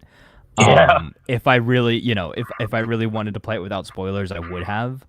But I do want to again go back and kind of like fully experience them. Like I'm about maybe a third of the way through the first game. And I don't remember what happened as far as like why I stopped playing it, but like I just got busy and then I never ended up going back to it. And I started playing it around the time that I watched season 1. But I guess I'm putting myself in this position now. I'm gonna stick to it. Once this season's over, I'm gonna find the time. I'm gonna go back and I'm gonna finish the first game, get the second game, play through that, and then see how I feel. See how I feel for sure. It's a lot, man. It's a lot. Like, it's. I've only touched it 1.5 times. Like, it's a long journey. Like I'm, like I was telling Taz, like this was my first episode where I kind of felt like I went into the fog a little bit because I've played most of the game and I started to replay it, but I've kind of reached my like replay spot and was like, oh, I got to keep going if I want to keep up with the like game knowledge and being able to be this sitter of knowledge. But there's also a funness to that because like again, like the Isaac character is one where it's like I know I've met him, but I don't remember like what happened. It is cool going into it for the most part blind though. It really is. Like I don't get to do that very often. Like with a lot of like the new Marvel movies or DC movies or Star Wars movies, like I do my due diligence and my research beforehand. Like it's either based off of a prior story that I know about, or I've looked into the rumors and the leaks and stuff. So not a ton nowadays surprises me as far as that goes. But when you get a show or a movie that is something fresh, something brand new, something that you don't know a ton about, it is certainly a very different and I guess a refreshing experience is the terminology there. Yeah, like we're not to go off topic here because we'll probably transition to our next show here shortly, but like we're dealing with that with Thunderbolts right now, where it's like I didn't look up Bob. I had heard of Bob, and I figured who he was. For those who don't know, what the character is and why he was chosen and why they're going with Bob. But I went out of my way to not look into the character, and as soon as I got out of the theater, I'm like, well, I want more. I want to see that guy more. Hey, the actor did a phenomenal job, and I'm like, there's so much potential they can do with that character of Bob. You mean Bob? And dynamic wise, like so much more. But again, I am so happy for people who are going in blind. But then I feel bad for them because I'm like, oh yeah, hang tight, like tighten the seatbelt. But also, as fans of the games, I'm still getting surprised. Like I know something from an episode that's coming out pretty soon that I was shocked to find out, and I can't wait to hear your all thoughts and everybody else's thoughts because I'm like, something was being played out, and I'm like, I don't know this. I don't remember this from the game. Wow. Okay. Cool.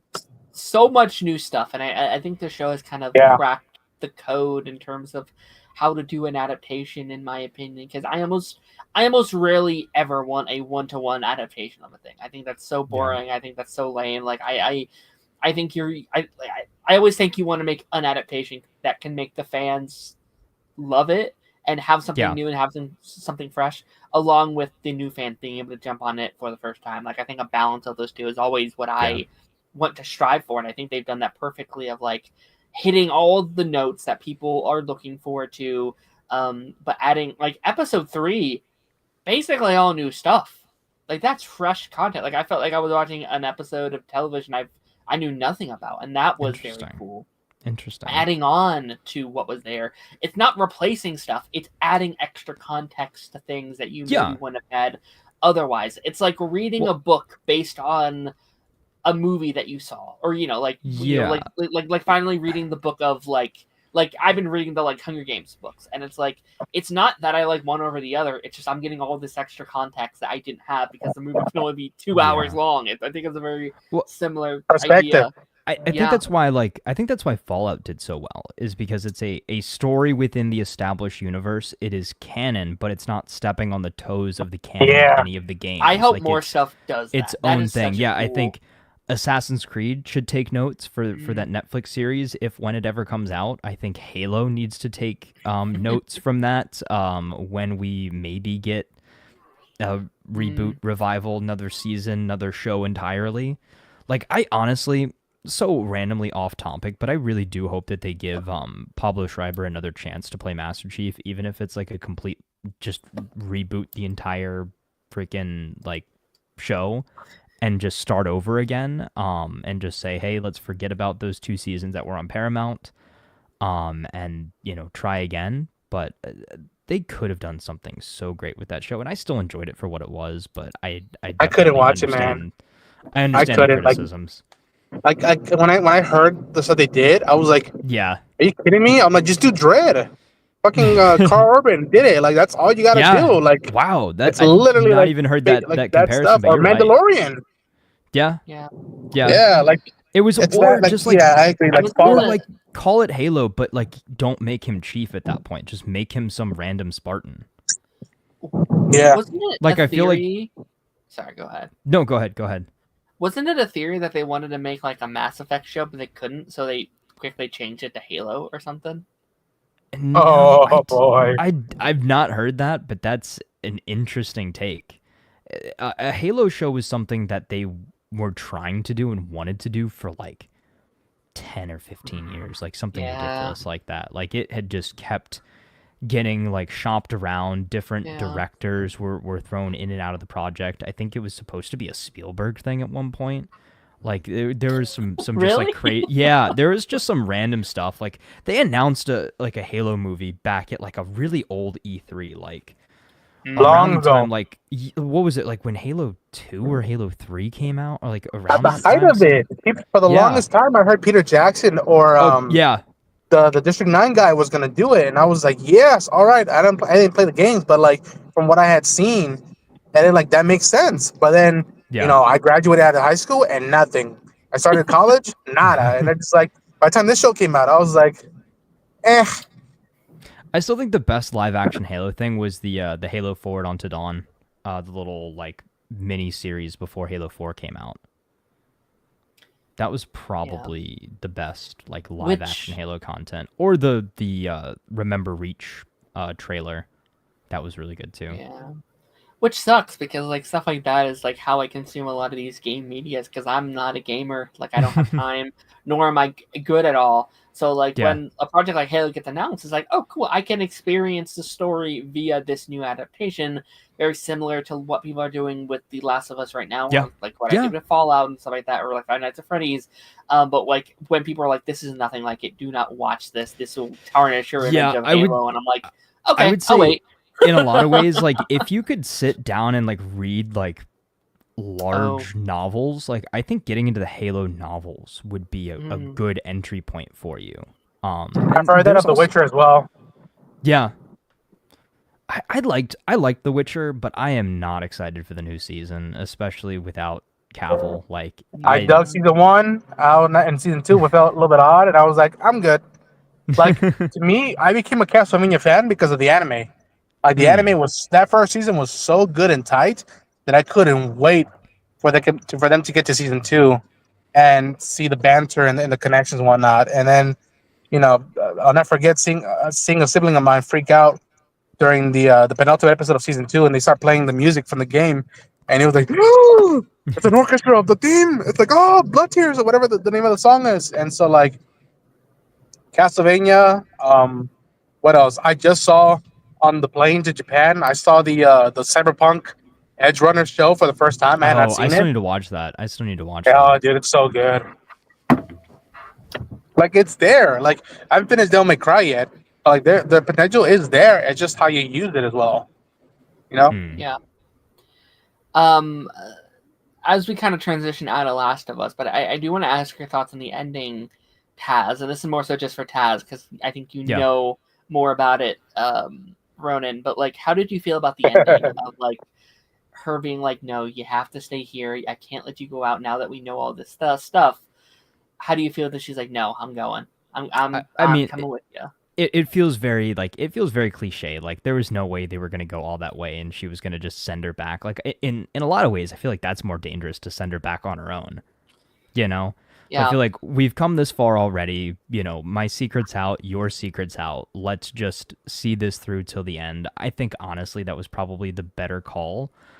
But it does seem like it might lead Ellie to making some more like hasty decisions as far as like she'll go above and beyond and do whatever it takes in order to protect Dina now. And I'm not sure if it was meant in this way, but I did find it fairly funny when it was revealed and then Ellie was like, "I'm gonna be a dad." And I was like, it was very cute. I love that. I was like, oh, so now she basically gets to like fill in in Joel's footsteps. Correct me if I'm wrong, Roden. Completely different reaction than she had in the game. Like completely, like polar opposite of how she was feeling. Like that happened, I was like, "Oh, you're happy? Oh, okay." Like this is like. At first, I was very thrown off by that scene. I was like, "This is moving very quickly. Holy shit! You're not even officially dating, and now you're going to be the father of this it was child like with she's Jesse." like, "Yeah, what? So you, me, and Jesse are gonna have a baby." I'm like, "Okay, that's like the most normal post-apocalyptic conversation ever." Yeah. By the way, 19 years old, like in the apocalypse, Jesse doesn't even. I assume Jesse doesn't even. Yeah, Jesse doesn't even know yet, right? So it's like. He jumped to like 10 levels before she was even ready, but I respect it. But like while that scene was happening, and I think probably I thought something similar in the game, I was like, I would go back like with her. Like I would like I think I get that she's angry, I get all this, but if my now I assume pregnant girlfriend, if I found out she's pregnant, if we're having a talk about our future and what we want, I think then you have to make a decision. What is more important to me? My future with this girl and a potential baby. Right, or this vendetta.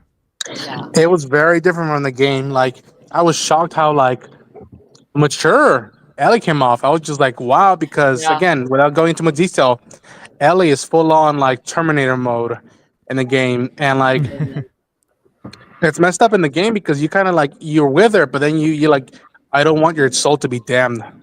Much like the way Tommy and Joel were thinking, like no, like, and but I also appreciate what Dina's take, but I'm like no, like I'm with you now. Like, there's a line that they didn't use in the show, but in the game at one point when they decide to go to Seattle, she goes, "You go, I go," and that's it. Yeah, and it says a lot about Dina, and again, I always make it a point that like Isabella right now for me is the MVP of the show.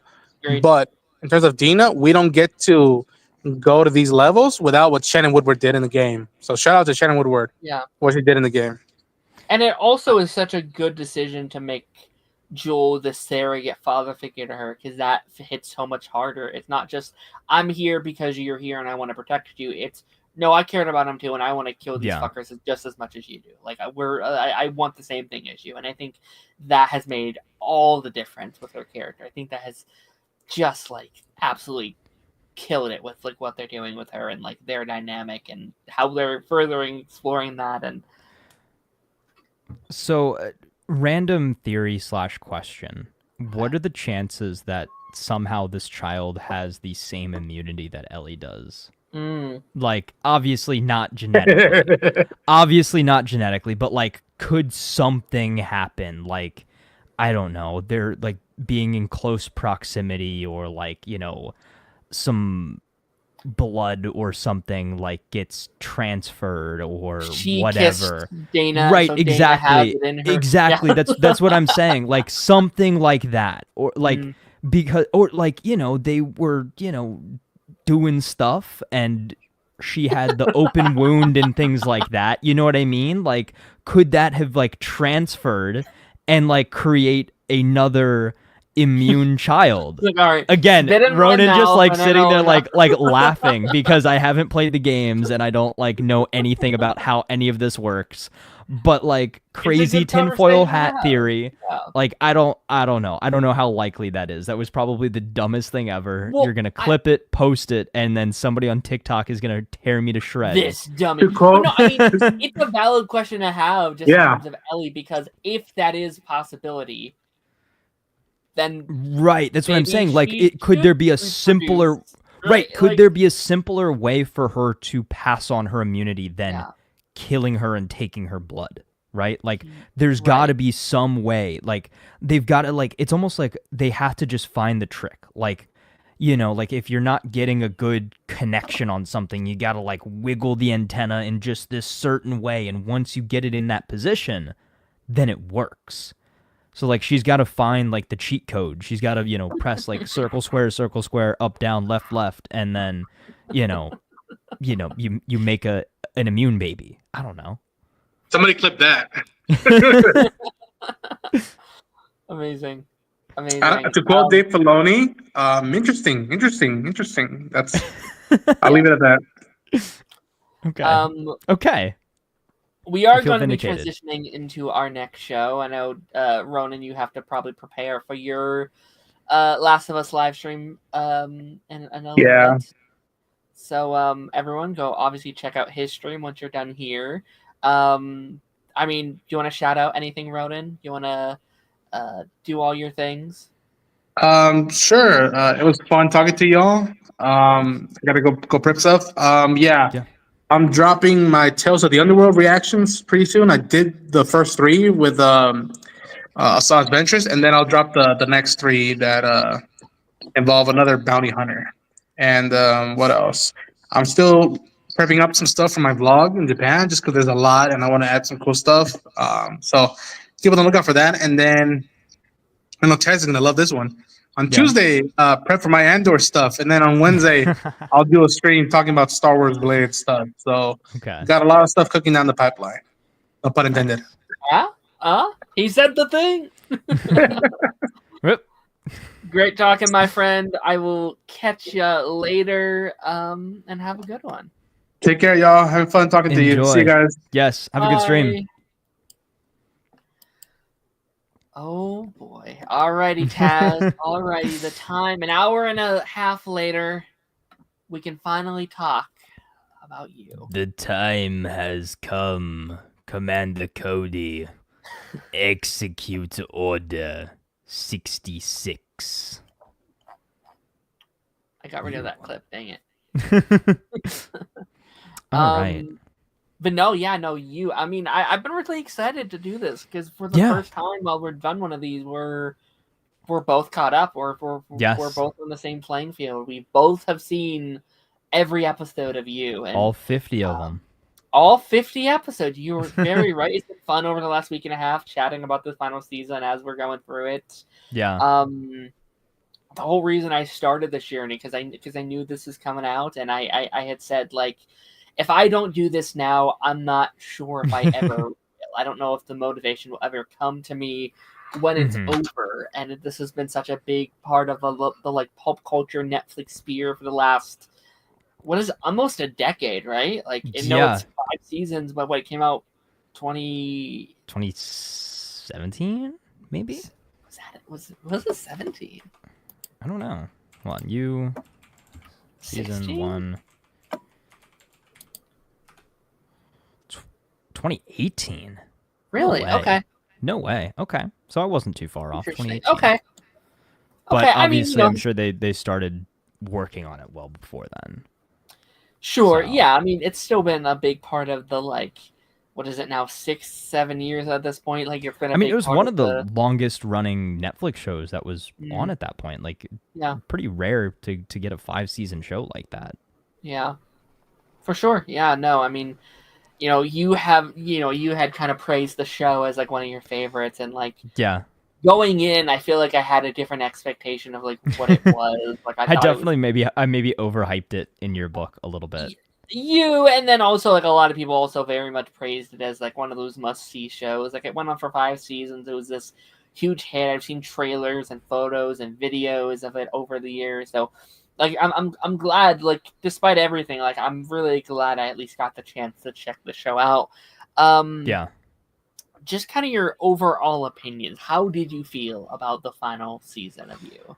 I felt like the final season in a lot of ways was exactly what I expected a final season would be and should be, but also it had a lot of elements that I was very much so surprised by. I think kind of the big mid-season reveal. I'm trying to be a little bit vague here, so for anybody who wants to kind of hear, a little bit of spoiler-free thoughts before we go into full spoilers, like the kind of the big reveal mid-season, while I don't think it lived up to the reveal of season 4, I think it was still a nice big kind of like tonal and directional shift for the show, and I think after the ending has sat with me for a while, I think really my first reaction was I was like, oh really, like that's it, that's how it ends.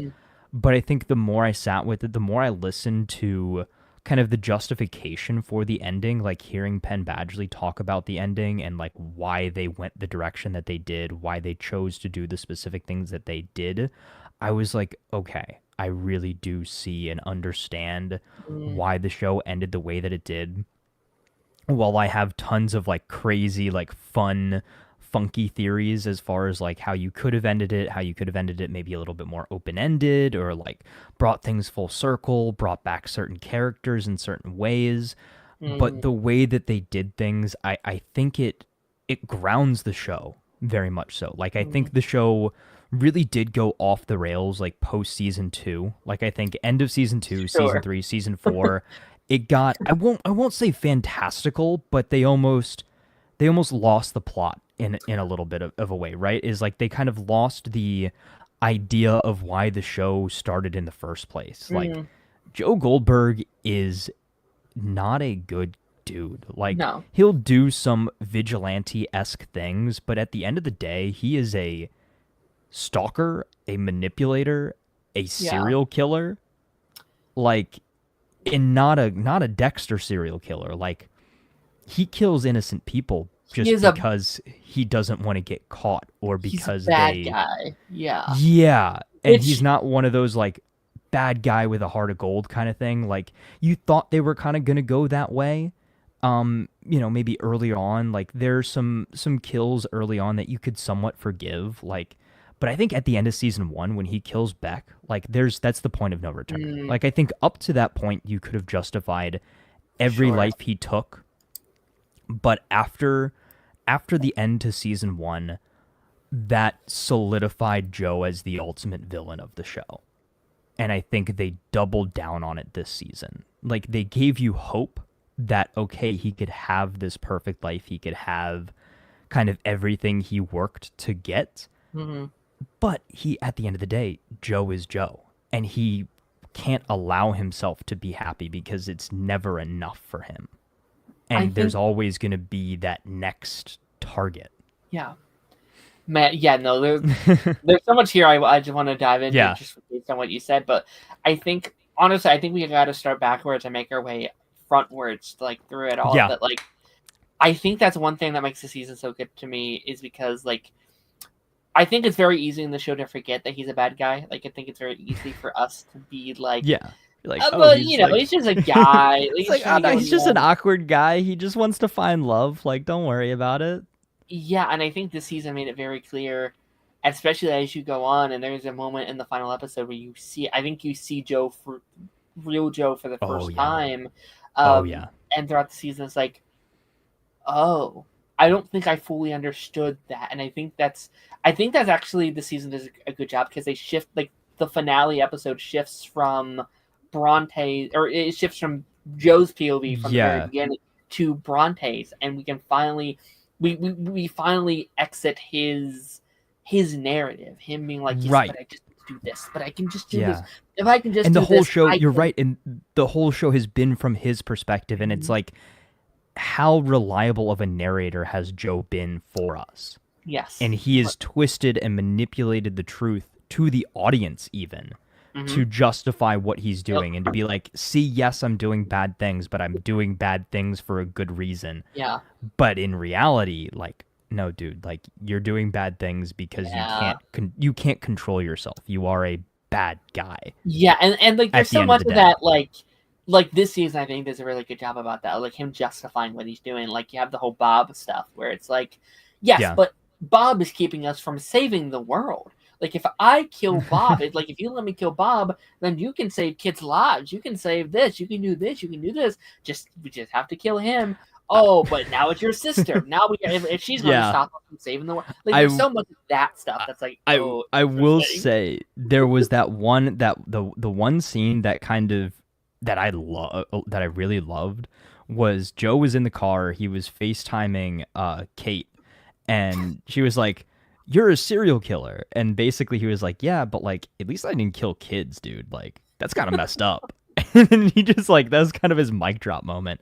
And that, okay, I'm interested to see what you thought of that too, right? Is so kind of throughout the season, we got the sort of dichotomy of like, yeah, Joe's the one like going through with the murders and everything like that, but like Kate is also kind of sketchy in a lot of ways and an enabler at the beginning. I thought she was going to go to jail. I kind of wish she went to jail at the end. Like, I kind of Do you wish she went to jail, or do you wish she had actually died?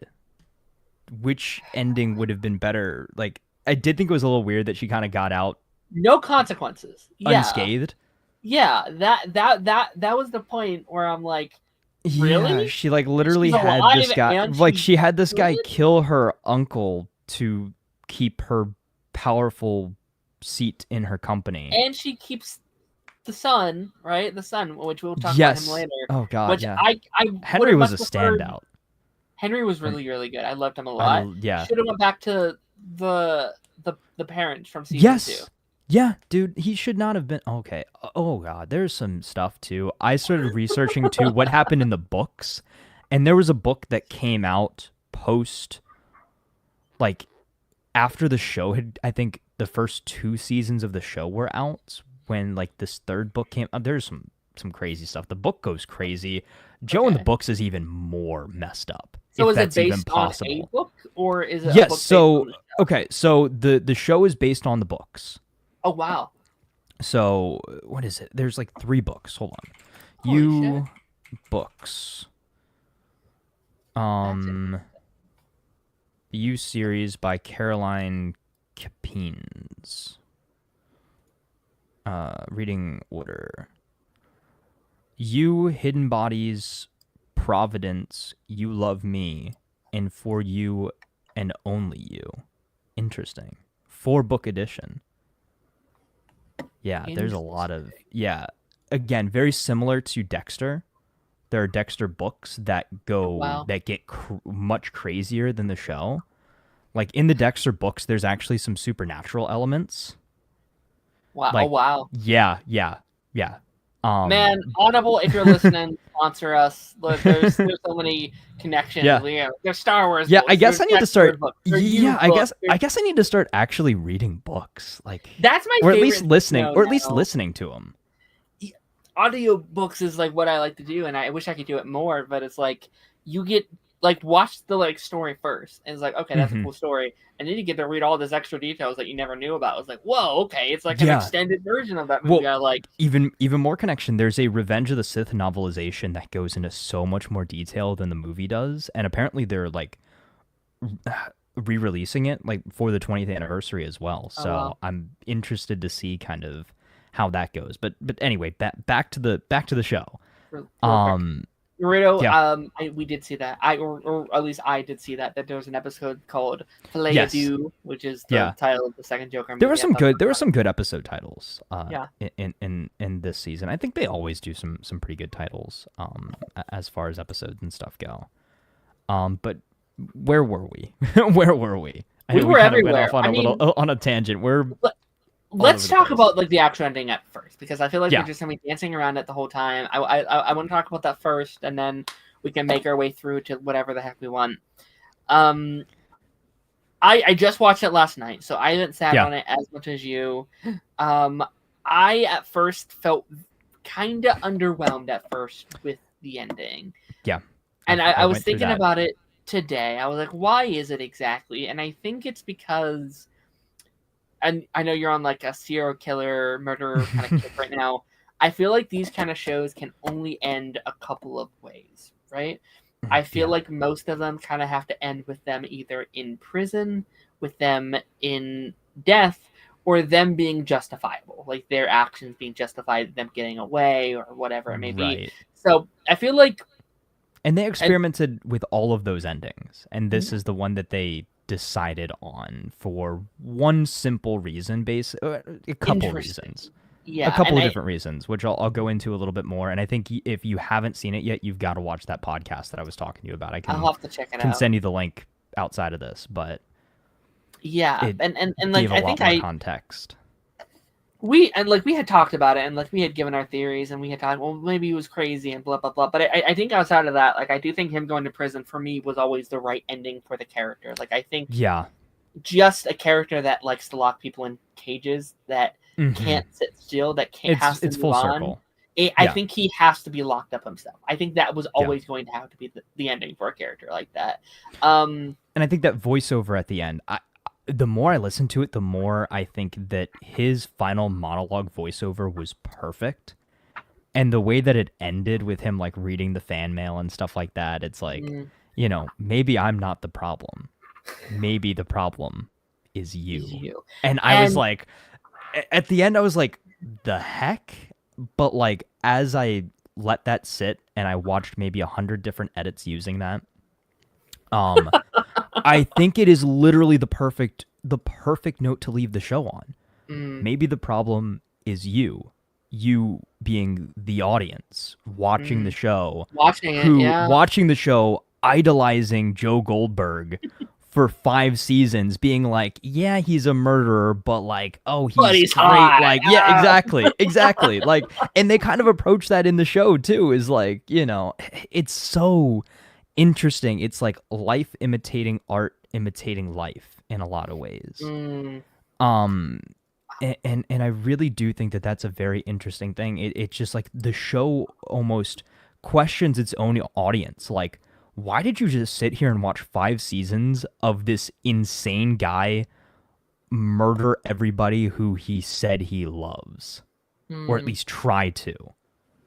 And the fact too that in those final moments he chose death over imprisonment. When he realized he lost, he was like, just kill me now. I'm done.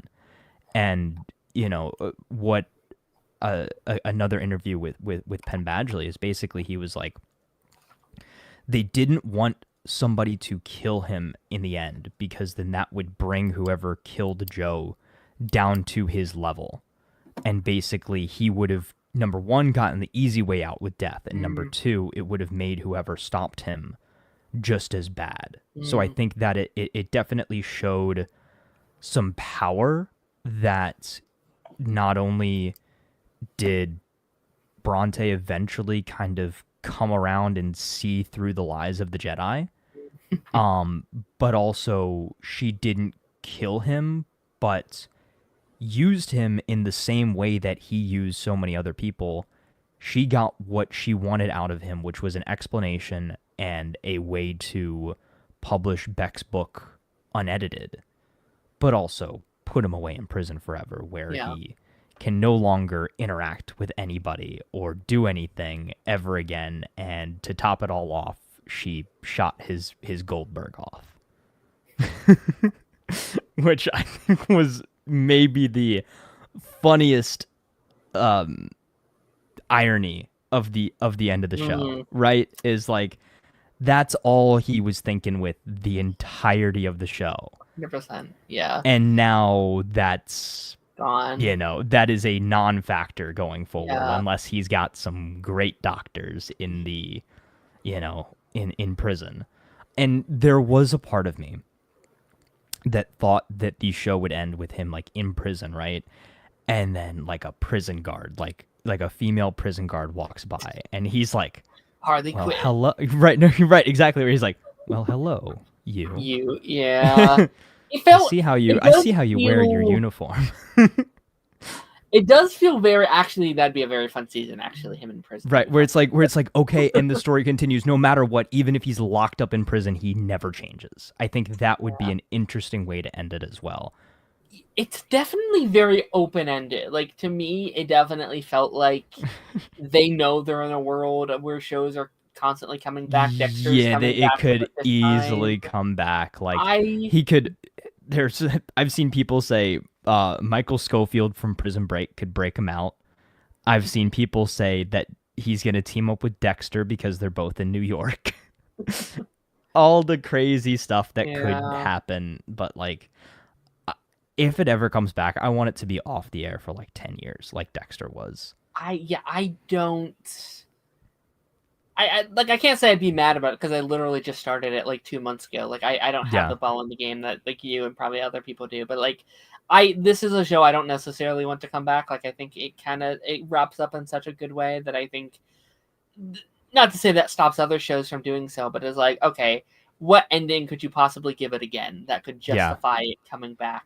Whatever. I think the only thing that you could do is maybe wait until Henry's older. And then, maybe a show about him, like, working up the courage to go see his father in prison. I think that's the only route that I see going forward is, like, or maybe he starts to experience some dark tendencies like Joe, and he recognizes that in himself, and maybe he turns to his father to kind of see, okay, what did you do, and how can I not become that person? And then maybe that's Joe's kind of like redemption, right? So he tells his son about like all these things that he went through, and maybe tries to help him not be that kind of person, but then maybe in the end, all Joe is doing is manipulating him and all that kind of stuff. And I do think as well, going back to one of my imagined alternative endings would have been take the entire show full circle and have Henry be the one that shot Joe.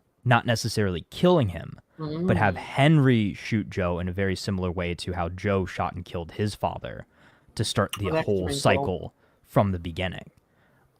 Not my original theory, but again, something that I've seen thrown around there and something that I thought about for sure throughout the course of the show. And especially when, I guess let's just talk about that now too, is how Henry, that final conversation between Joe and his son, and he was like, no, you are the monster. Which is echoes, I believe, as well, one of the last things that Love said to Joe as she died is like, he will always see you as a monster. Which I thought, again, there were some really great full circle moments. Like as silly as the show was and became, and how much of kind of a parody of itself it was, I think they did the right thing in the end. Like, it was convoluted, it was silly. I see the memes of people like, season 4 Joe Goldberg like was a man on a mission, murdering everybody in sight. Yet season 5, he got beat by like Redditors and TikTokers. Like, I think that's let's address that elephant in the room. Let me go back a little bit because I feel like we're kind of all over the place. I do want to talk about Henry, kind of while we're on the Henry the conversation. Yeah. I think it was such a good decision bringing him back this season, making him an actual character. Kids on TV shows and stuff like this aren't always the greatest. Sometimes they're just like the push to plot along. But I really like there being active consequences for Joe's actions from the past. Yeah. And I think the 3-year time jump helped a lot too. Is 3-year time jump being old enough to kind of comprehend what's going on. And also seeing the real world, like, killing in front of him, bringing him the murder scenes, bringing him being around while they're killing people had actual consequences. Yeah. He had subconscious. Yeah, he was messed angry up a little bit. Yeah, Yeah, like he was. like he showed tendencies of like his mom and his dad. Like he was, Yeah. He punched a kid in the face. Yeah. And like, yeah, like he like that's so interesting seeing like subconsciously, like I'm not a parent, but like seeing how like every little action you do for your kids, if it's positive or negative, has an impact on them Right. for such a long time. Like he didn't know what was going on, but subconsciously there's an element of, even if it wasn't the actual like murders themselves, it's the environment that he was up around. They were always fighting. They weren't around for a long time. What was it, season 2 or no 3? There's the element of like, I don't feel for him. I can't feel that love that I'm supposed to. And he did after a long time, but at first he couldn't. He left him. He gave him to another parent. Like those are going. But that was, I think that though was the most selfless thing Joe ever did, was relinquish his power as a parent and say, I am not fit to raise this child, and gave him to somebody who was more fitting to give his son a good upbringing. And the most selfish thing he did was take him back. Yes. Yeah. Which, going back to the Kate side of things, is she had a hand in bringing him back.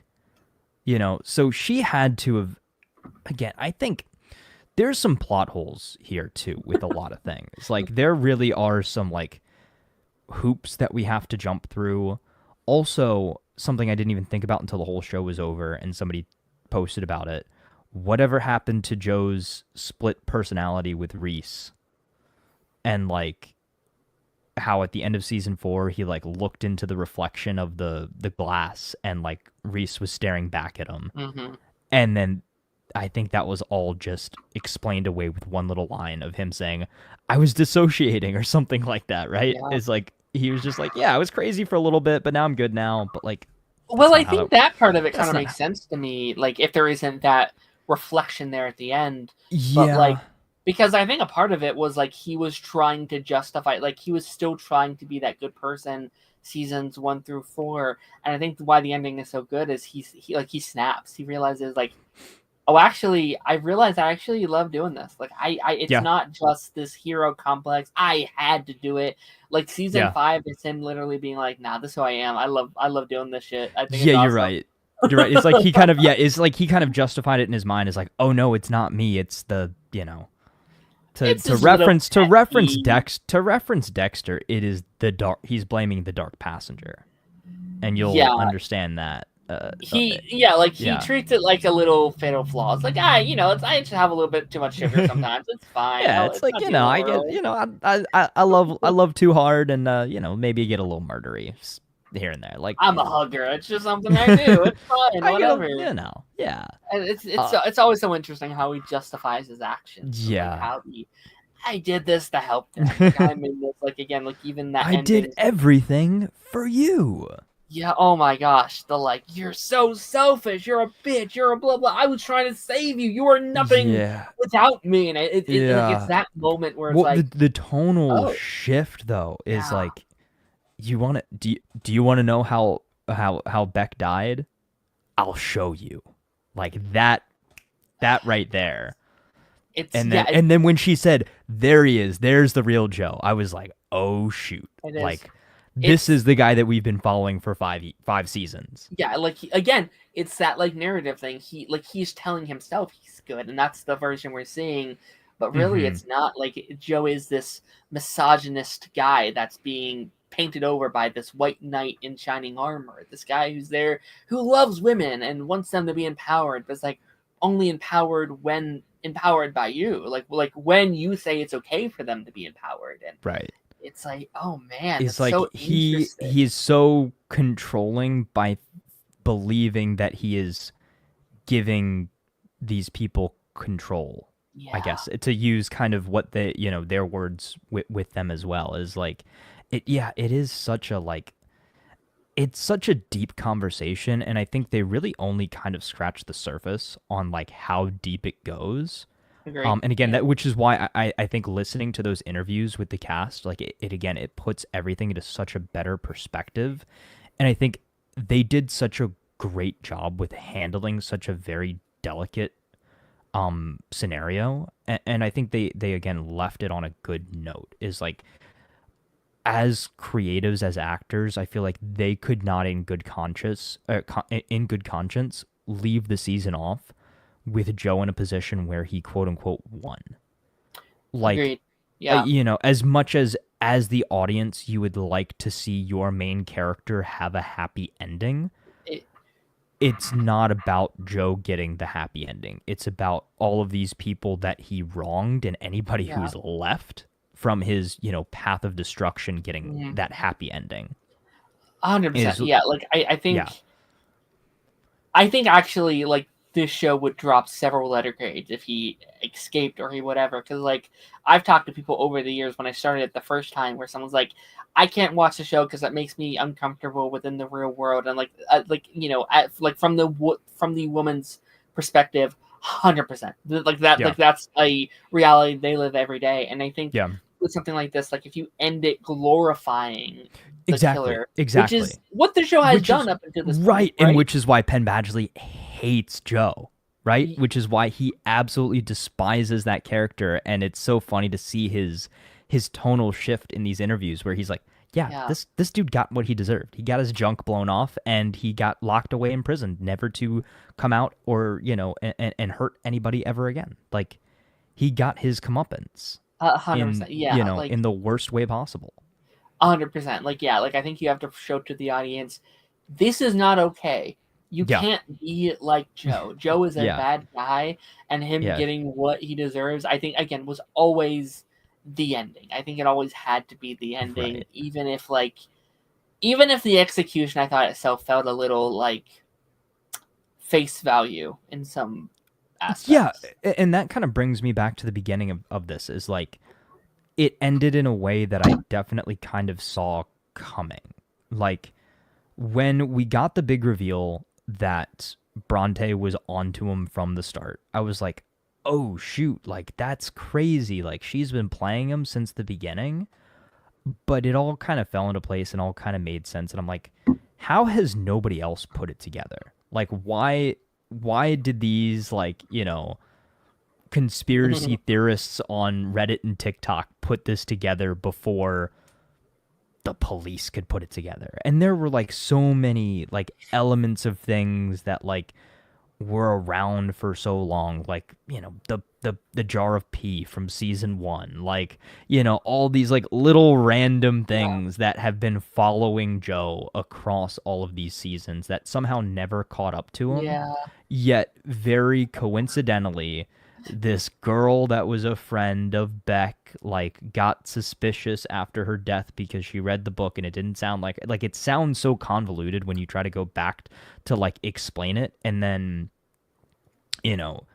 the other big thing that sort of shows, like, Joe was off his game is, I saw somebody say this, was that the fact that he didn't know, that what's his name was Dr. Nicky's son. Like, Joe would have done his due diligence in an earlier season and researched all of Bronte's friends immediately.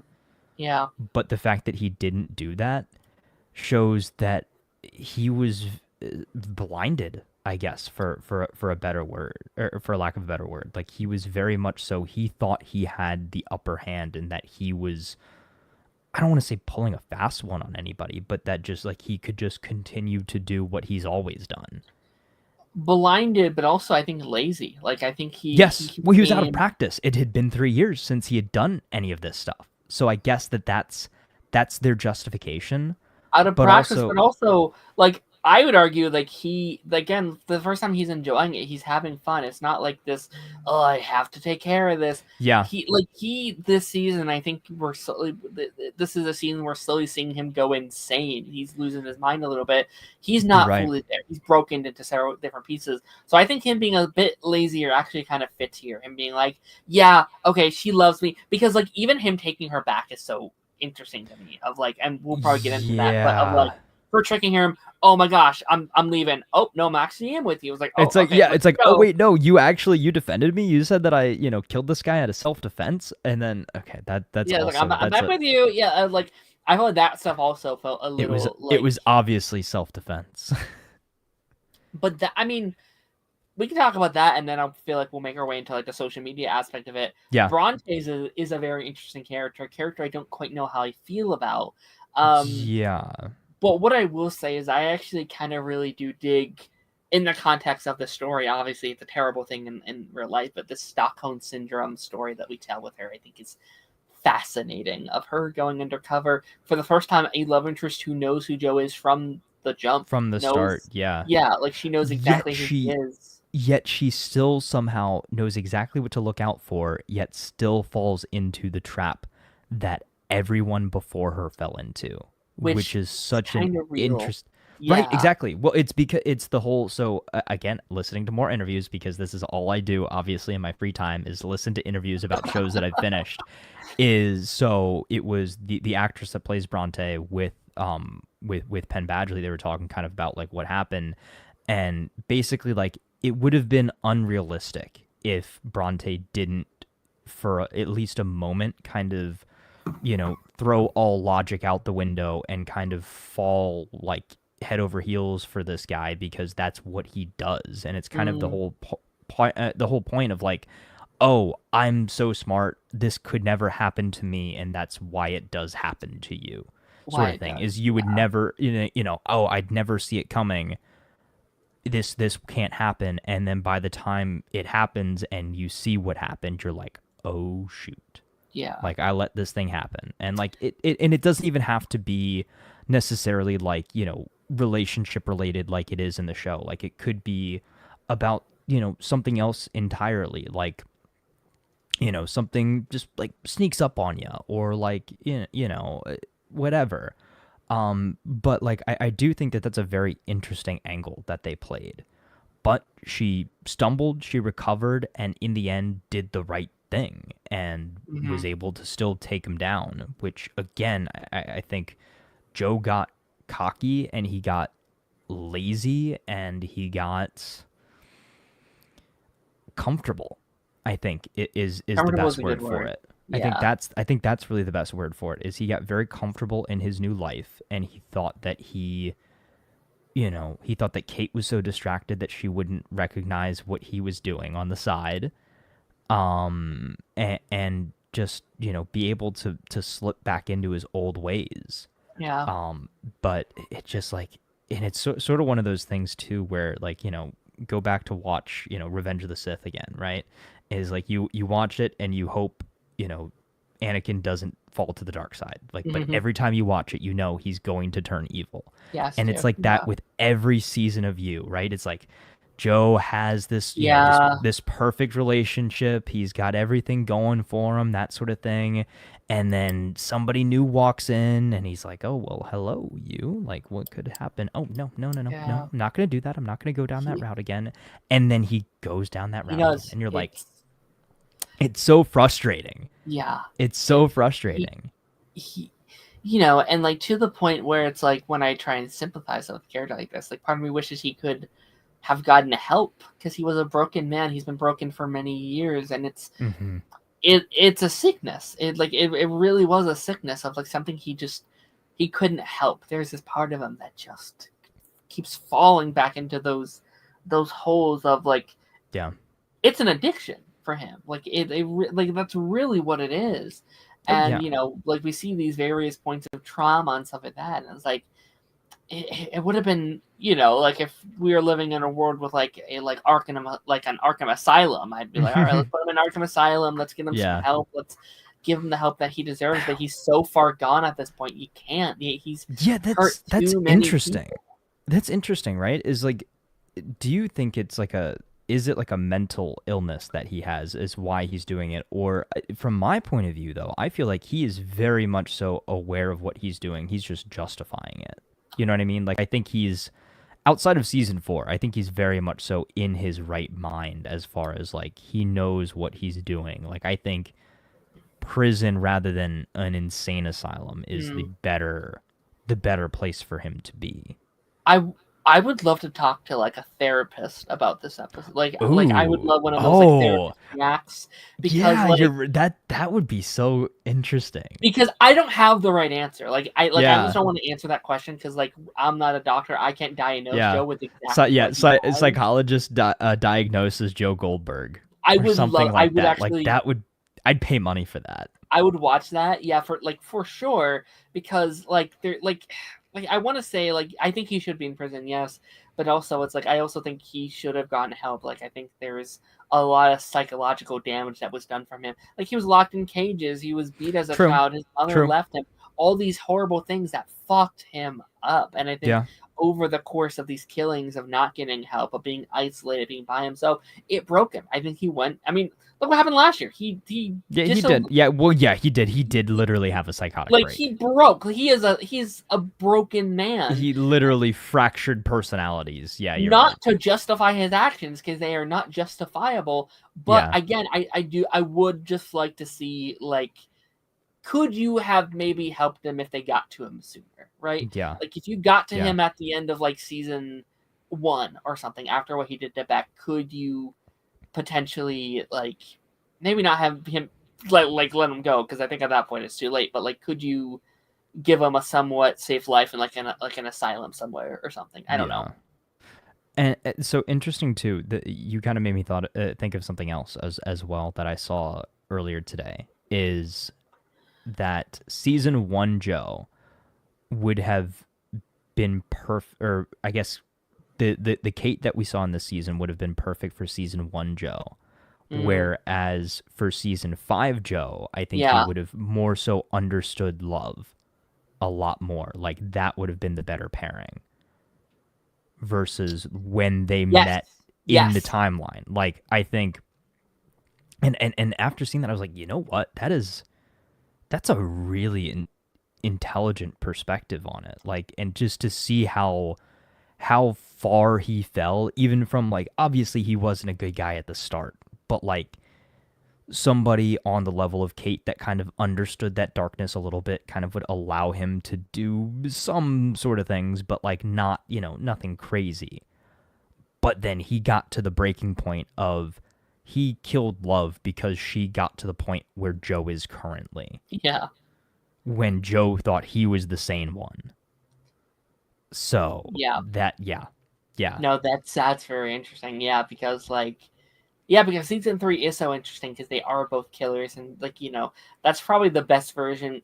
I say best version of Joe as he's having an affair and he's cleaning up these murders, but it is the best version of him we've seen in the show. Either that or early season 1.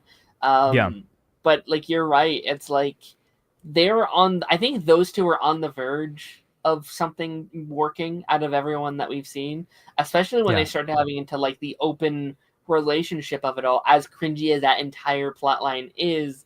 It's also something I was shouting out that he should have been doing it. Both of them should they both care deeply for each other, they have a child together, but they're also looking for outside affection. I was gonna say neither of them can control themselves as far as that goes. You can both kill, you guys are both okay with that. No, obviously I'm not justifying that action, but in their relationship, go both kill, do what you want, clean it up, see who you want. You can see this other person, just be I'm in an open obviously they couldn't, because they both got jealous no matter what.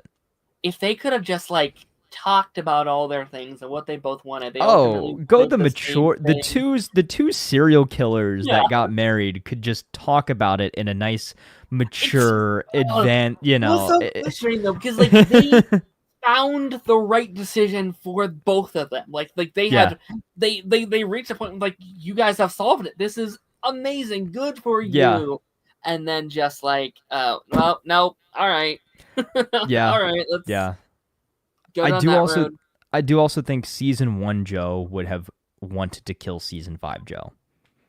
If season 5 Joe was out and about during season 1, that would have been somebody that Joe went after. Hell, for even sure. 3 Joe. For sure. Yeah. I think even season 4 Joe would have killed himself. Early season 4, yeah. He really cracked. The season 4 ending, and not to reference Star Wars, but is the Anakin to Darth Vader. Like Joe Yeah. turned it, and like even the like the final episode, like when he's in the prison, I got the Yeah. vibe that this is like him turning into the actual serial killer. Like this Like whole he show. yeah, right. Is like it was making a murderer for It all was, intents yeah, and like purposes. Yeah. it felt like I was watching a movie about like like Bundy or something, about these very famous killers, and Yeah. it almost felt like a prequel to like a Yeah. massive like murder, killer or whatever, Mm. and that he will someday get out and this will be how he got here, kind of thing. Yeah. What's a serial killer name, by the way? I like they throw around a couple of things. Like obviously he had the, Eat the Rich Killer from season 4, but like what would you Oh God. Channel your inner Cisco. What would you call him? Oh, something with love, like the Love Killer, or like Ooh. I don't know, Cupid's arrow. I don't know, something like something to do because that's what he does. He makes people fall in love with him. He gets them close. He makes them feel safe, and then when he's not, I don't know, like something like that would the passionate Punisher. I don't know. Something like it's got to be something silly. Something with a like, book, maybe like something. Yeah. The Bookworm. Well, here actually, what were the book titles again? You novels. No, I don't know. Be fun. I mean, we kind of dance around the whole social media bit of it all, and I think yeah. I think now we're talking about it, and like now I'm kind of putting it in perspective a little bit. I don't know how I felt about it, because in some ways I actually really liked some of the stuff they were doing, but also some of it felt very, I don't know if I want to say cringe, but very... It was a product of the time that it came out. I think maybe in like 10 years' time, when people go back to watch this show, when they realize the revival is coming out, and they're like, oh my God, they stopped them using this old rundown app called TikTok? Like, Even I think now, something though, like I feel like it's a very exaggerated version of what TikTok is and what it can But it was do. but I feel like in a lot of ways it was very realistic though. Like I think if this kind of story was happening in real life, like, and he was kind of viewed as this sort of like local celebrity, and all of these like crazy rumors and things like that were coming out, like 100% you would have gotten that scene where people like were posting, like doing all the reposts and the stitches and all that sort of stuff, which brings me to, I can't leave without mentioning this, my second favorite cameo outside of the cameo in the finale, which I somehow completely skipped over. But my second favorite cameo was Paco. That was nice. Yeah. I loved that. And he was like, oh yeah, he saved my mom and I from this thing, and he's like, leave out the incriminating stuff, Paco. And then he's like, yeah, we never saw him again. He's like, shut up, Paco. Like, stop talking. I thought that was hilarious. They did a great job. Like, probably one of the better jobs I've seen of like returning characters. Yes. Yeah.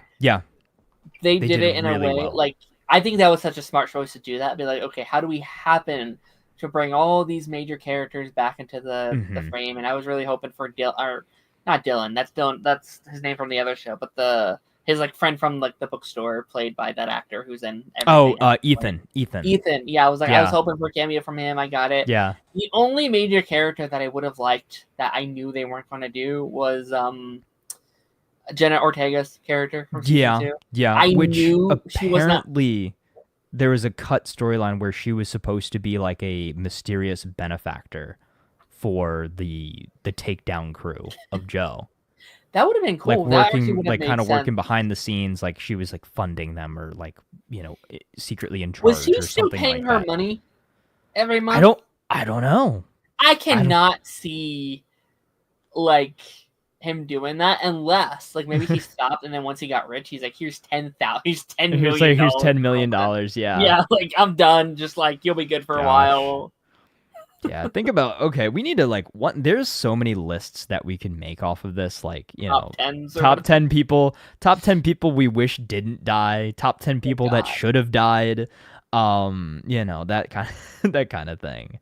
But okay, last character that I'm excited that came back, Mr. The real Will Bettelheim, please stand up.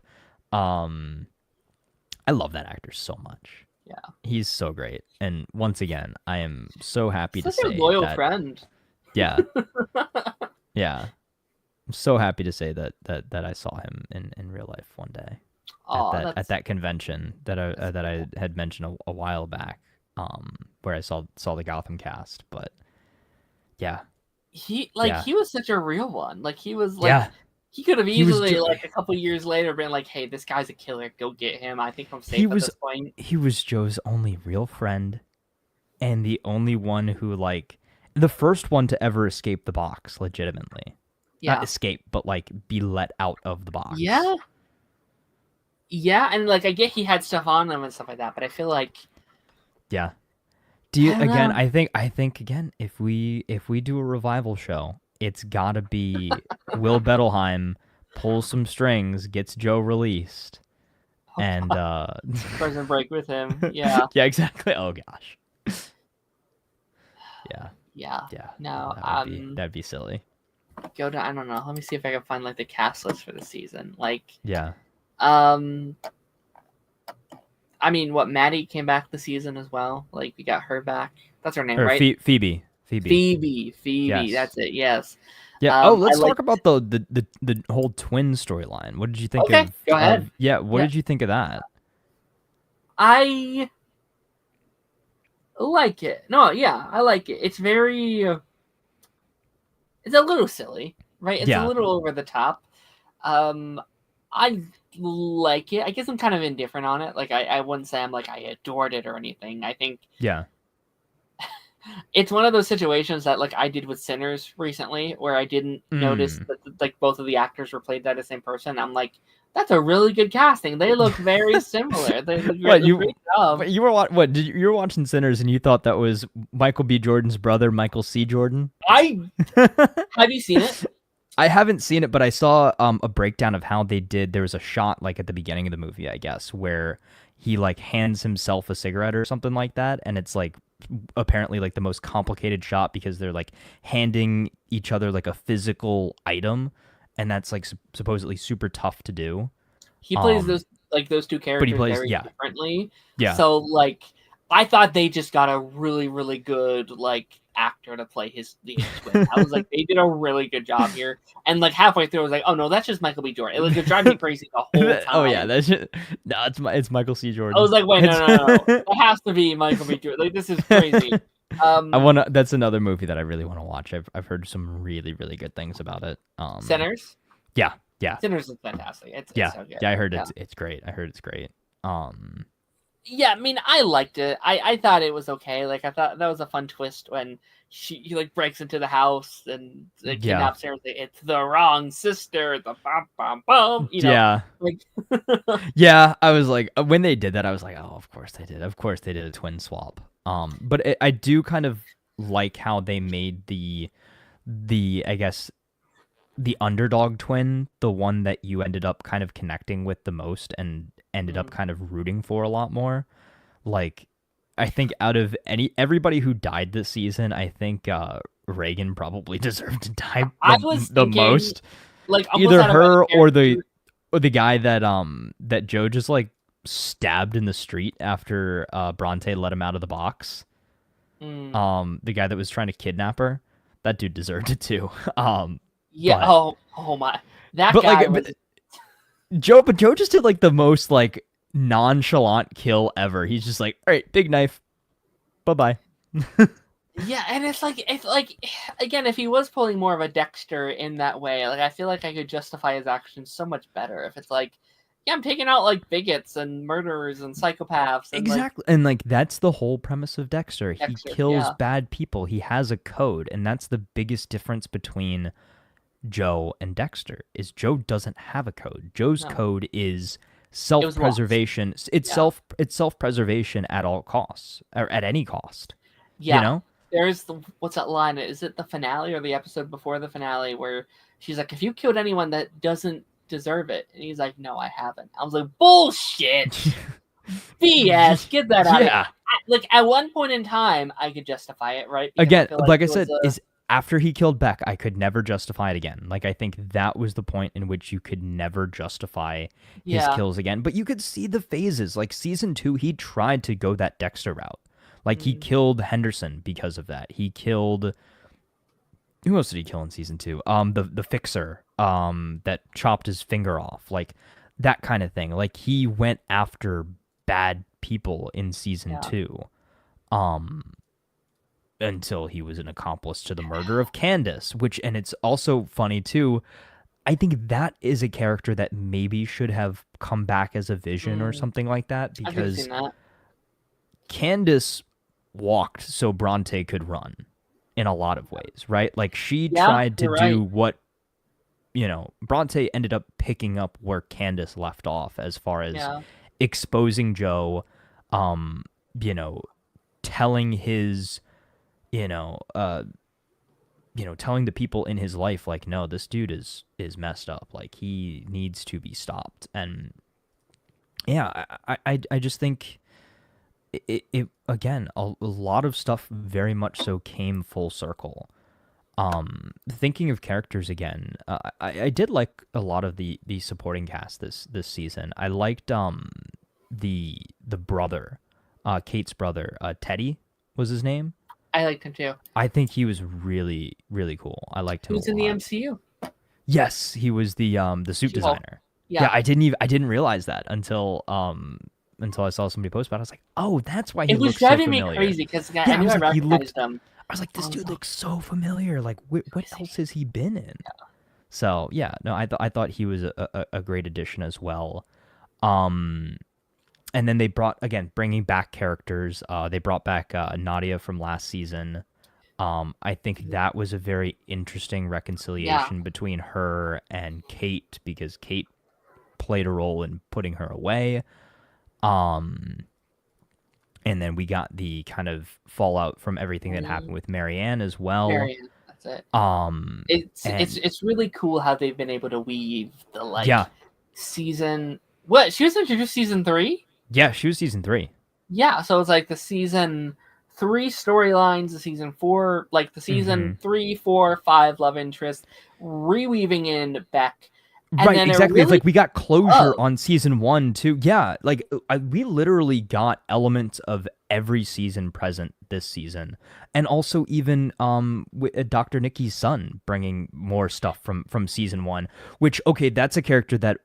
Why could they not get John Stamos back for this season? Like, come on. I couldn't believe they had him in the first place. Like when they introduced him in season 1, I was like, Full House? Yeah. What the hell? And then he was in season 2 as well. He was in one scene. 40 went to go see him in season 2. Yeah, that's interesting that that would have been a cool little cameo. Like maybe when they're investigating him, they try to see him again or something. Okay, big question, right? Do you wish we would have seen the trial of Joe Goldberg? Do you wish that was its own episode, or did you like the fact that they kind of glossed over it, just like, oh, it was a big messy trial, he went to jail? Like, I think that would have been such a good way to bring back a lot of characters in that regard. Like, we could have brought back Dr. Nikki. We could have brought back, certain people that have seen him be sketchy and suspicious in the past that maybe we don't think about. But maybe it was maybe the choice between do the sort of the TikTok thing where we get the cameos that way, or do a courtroom scene. And I guess that the courtroom thing was sort of what got the short end of the stick. Like, again, it doesn't necessarily need to be there. Like, we know what happened. The whole show is the trial of Joe Goldberg, right? But just I think even a little bit of trying to see Joe defend himself, seeing what kind of lawyer would even try to represent him, or if he ends up representing himself. I think that could have been interesting, but I'm not necessarily upset that we didn't see it. Yeah, I think I see the vision. I see why we'd want that, but maybe that's a little bit too much context. I feel like a lot of these feelings and emotions are maybe best unsaid in a scenario like this. Right, and just kind of left up to audience interpretation. I do think that they do a good job with that too, is they kind of, yes, they leave things on a very finished notes, but also they do leave certain things up for interpretation. And I think, I guess, kind of again bringing things full circle here, I think the sentiment that the show leaves off on is in a great spot. Like, okay, kind of, yes, Kate doesn't get doesn't get thrown in jail, whatever, but she kind of repents for what she did in a way. Gives the business over to Teddy, turns it into a nonprofit, like, helps out Marianne, that sort of thing.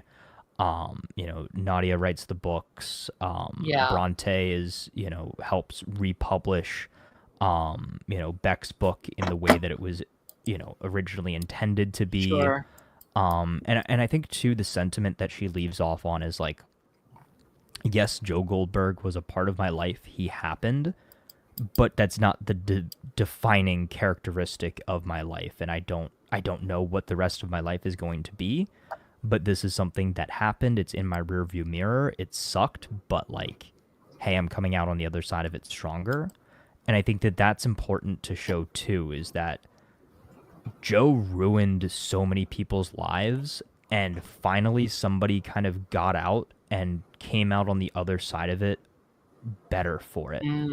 And not just left kind of in this, state of emptiness like so many other people, like Ellie, like, in some ways, I guess Paco's one that kind of came out of it better, sort of, but not really. Like, he had to, this guy was, his stepfather was bad, but he had to, live on knowing Joe murdered him. Like, Yeah. It's kind of a tough burden.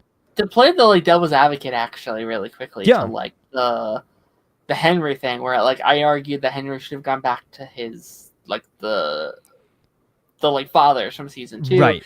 Now that I think about it though, it's probably best for Henry's sake that he doesn't have to uproot again to like have his parents growing up, they abandon him, take them there. But then they go back to Joe. But then Joe goes to prison and he loses his parents again. Like that is a lot. And mental health. I mean, hey, how safe is Henry though with Kate? I mean, she's a known child murderer. That is true. I'm kind of joking, kind of not. It is weird because like I think that was one of actually my biggest problems with the episode is like I felt like she gets off scot-free a little bit. Oh, right. And she literally gets burned alive, but somehow not burned alive. And also, there's a basement entrance to Mooney's. Remember season 1 when Joe gets Benji, right? Yeah. He takes him in through the bottom entrance. Why did they have to go up the stairs and out the front door? I'm assuming that's how Kate gets out, is that back entrance exit, like, but I was okay with her being dead, like they did that I thought so too. I was like, okay, that's a cool, like, it's a cool sacrifice. And like the way that she kind of outsmarts him and outplays him there in the end, he was like, oh, haha, you're dead, I'm gonna get away with this, I'm gonna just say all my things. And then she's like, nope, here, caught you on tape. And then also sacrifice. And I did also see people saying, well, how did she have internet service to send out the tapes from down there? And the answer to that was, you don't have cell service in the box, not in the basement. So, and I saw somebody say she has the Wi-Fi password. Could have been Messenger. But I thought that was that was one of the big things that I kind of had a problem with. Like, again, not necessarily an issue with, but like I thought that it made it feel like the stakes were a little bit lower. Like, interestingly enough, nobody really died this season. Like, outside of like the targets, right? Like Bob and Reagan, obviously. But like no one of importance died in the final season, which was kind of different, I feel like they've never been shy about killing characters before. But it seemed like, at least in this season, that they wanted to make sure everybody got away and everybody got a better life, obviously, except for Joe, which again, the death would have been too easy for him.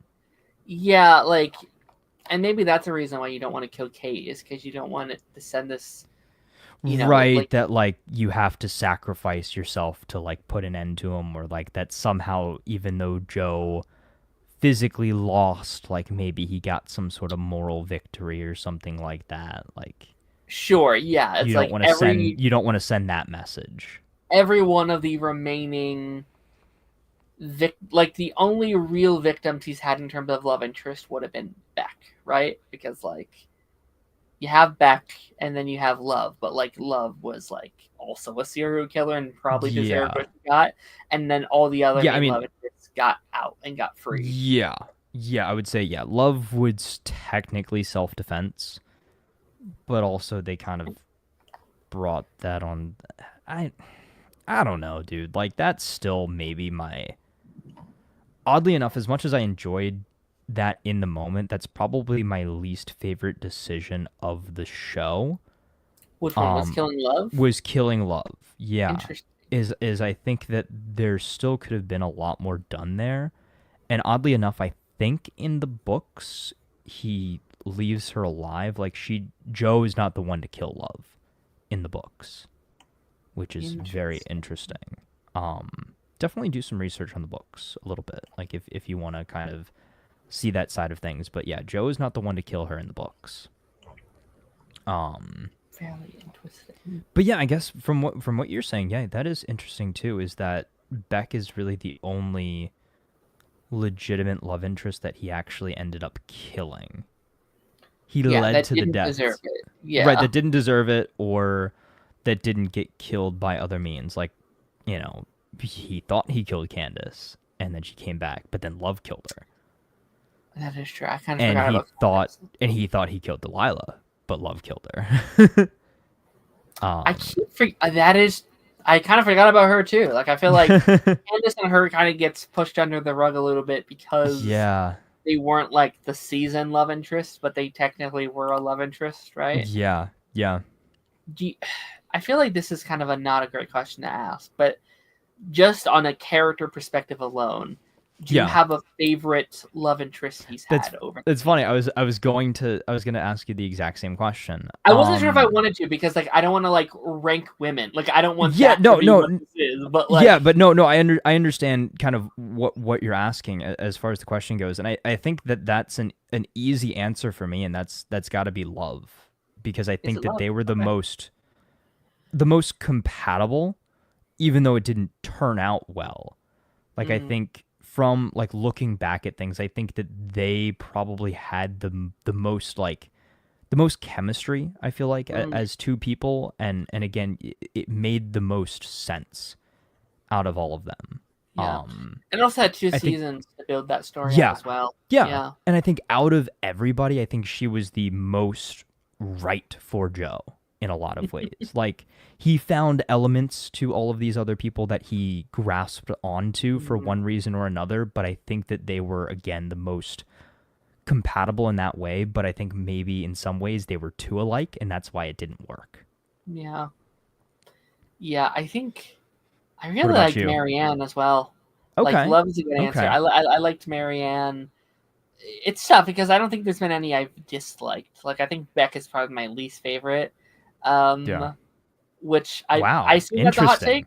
I don't know. Like, I think Beck is so interesting because I think Beck is the most like outside of Love, obviously, because she's very. I think maybe the most basic answer is like, the first, the first season, yeah.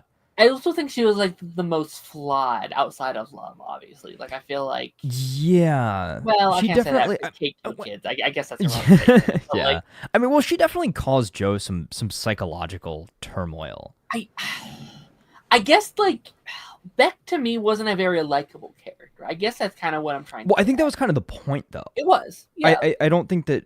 I think too, maybe as well, what they were trying to show is that while Joe maybe got this like instant like infatuation, I guess is the best way to put it, is like they weren't, it wasn't necessarily a good match after a while, and he was trying to make something work that he shouldn't have been. And I think that's a whole other conversation. I think this, you can really go very deep as far as a lot of these go, and like a lot of the, I guess, the messages of the seasons go as well. And again, look at me trying to break down a show about a serial killer that No, I think it has to. Like I think you have to break out the little things, and if this was a weekly show, I bet we would be breaking down the little instances and stuff like that. I'm just trying to be like, what else happened in the season and blah blah blah. I also think Beck is one of the only people that he loved after this kind of the switch happened. Yeah, I mean, well, because she haunted him the whole series. Yeah. Like in multiple points, she came back. Like, I believe she popped back up in season 2 in his mind. I can't. Did she pop up in season 3? I don't think so. I think season 3 was the only one she wasn't physically, but I think her presence was still there. It was still active. And then season 4, I still feel like the season 4 scene where he saw Beck and Love both in that hallucination, trying to find the key and that sort of thing. Like I that was still one of my favorite scenes. Mm-hmm. I still think my favorite episode was the drug trip episode from season 2 with 40. Yeah. My favorite twist was the season 4 twist of, Reese was all in his head. And yeah, I think season 4, oddly enough, is still my favorite season. So let's rank. Let's rank. Yeah. Okay, let's just go one by. Hold on, let me pull up my letterbox really quickly. Do we just want to go 5, 5, 4, 4, 3, 3, 2, 2, 1, 1? Yeah, let me make sure that I think my list write them down changed, just to keep. My list changed while we were doing this, which I figured would happen because I just that's how I view shit. I create my thoughts as I'm speaking them out loud back and forth while we're talking. I'm like, I didn't like this. This might blah blah blah, right? And I feel like that's how I kind of do my best. Yeah. Okay, I have it, and I can't believe this is the ranking. To be honest, I started the show. I did not think this is how it would go. Okay. What's so your do number? We want to start? You want to start at the bottom? Yeah. Yeah. Season 3 is my number 5. Agreed. Okay. Agreed. Okay. I think it's I still enjoy season 3. I think it's still fun. I think actually, at this point, I actually think I was really into it because I feel like I finally understood what the show was. It's this little silly, goofy little thing I could kind of escape into, right? But it is the most messy. It is this season to me feels like they didn't quite know where to go yet because they kind of knew what the first 2 seasons were, and they probably knew where they maybe wanted to go. But it's that middle child of we're in limbo. We don't want to really do it's stuff yet. We don't want to fully jump the shark, and then season 4 was just jumping the shark. Exactly. Yeah. But then I think season 5 kind of almost walked some of that back, put you back in a familiar setting, and was okay, let's kind of get back to how you remember the show, at least, starting and pay homage to those earlier seasons. Agreed. Yeah. It just I also think just really quickly, it's the season that is the most silly. I think it's the most it is.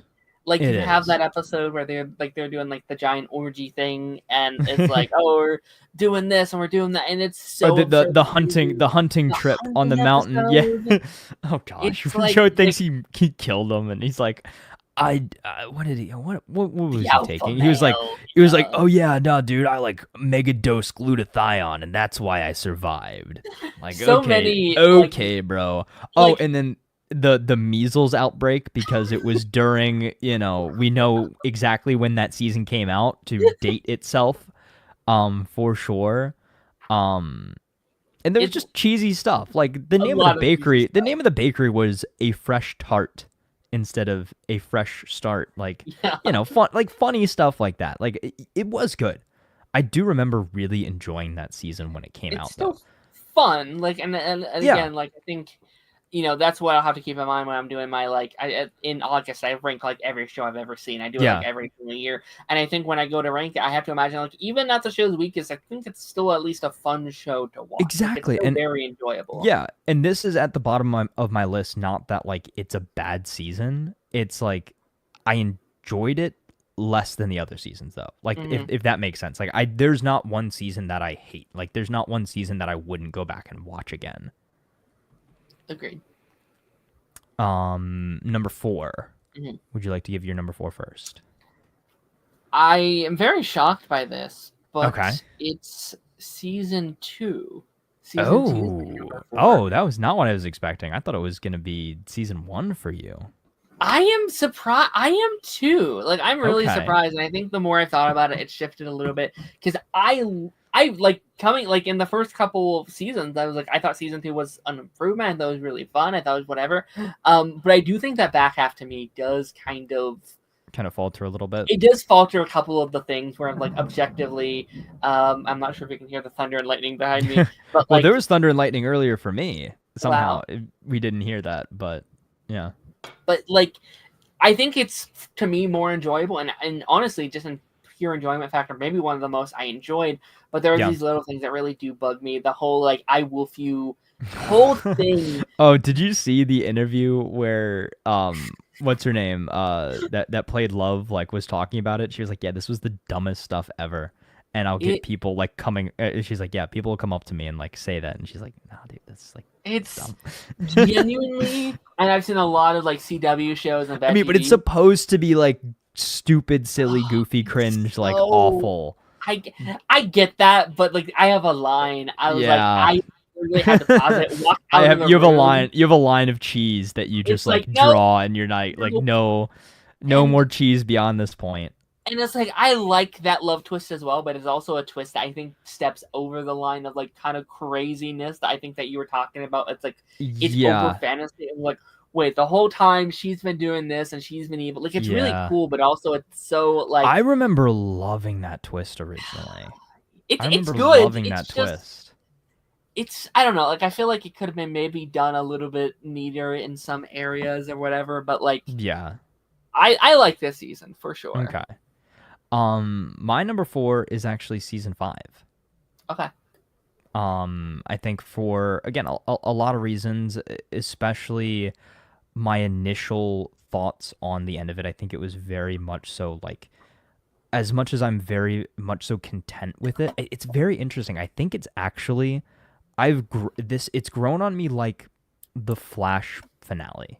It like, that's such a weird comparison, but like, it felt somewhat underwhelming, but it's still very fitting. Like, I think the final scene, the way that it ends specifically, is potentially the perfect end for the show. But how we got to that point was not necessarily the greatest journey. Like, I think the first half of season 5 is really strong, and if the back half of season 5 was just as strong, it might have beat out some of these other seasons for me. But just the fact that that back half of the season was very much so like a lot of contrived pieces, and you have to suspend your disbelief and jump over a lot of hoops and say, okay, Joe's getting sloppy, these people can investigate very, very well, that sort of thing. It somewhat fell apart for me in that back half. But again, I still really enjoyed it. And again, the ending itself has grown on me a ton within just the last week. That's fair. And I do think, again, that it's the most fitting end for Joe.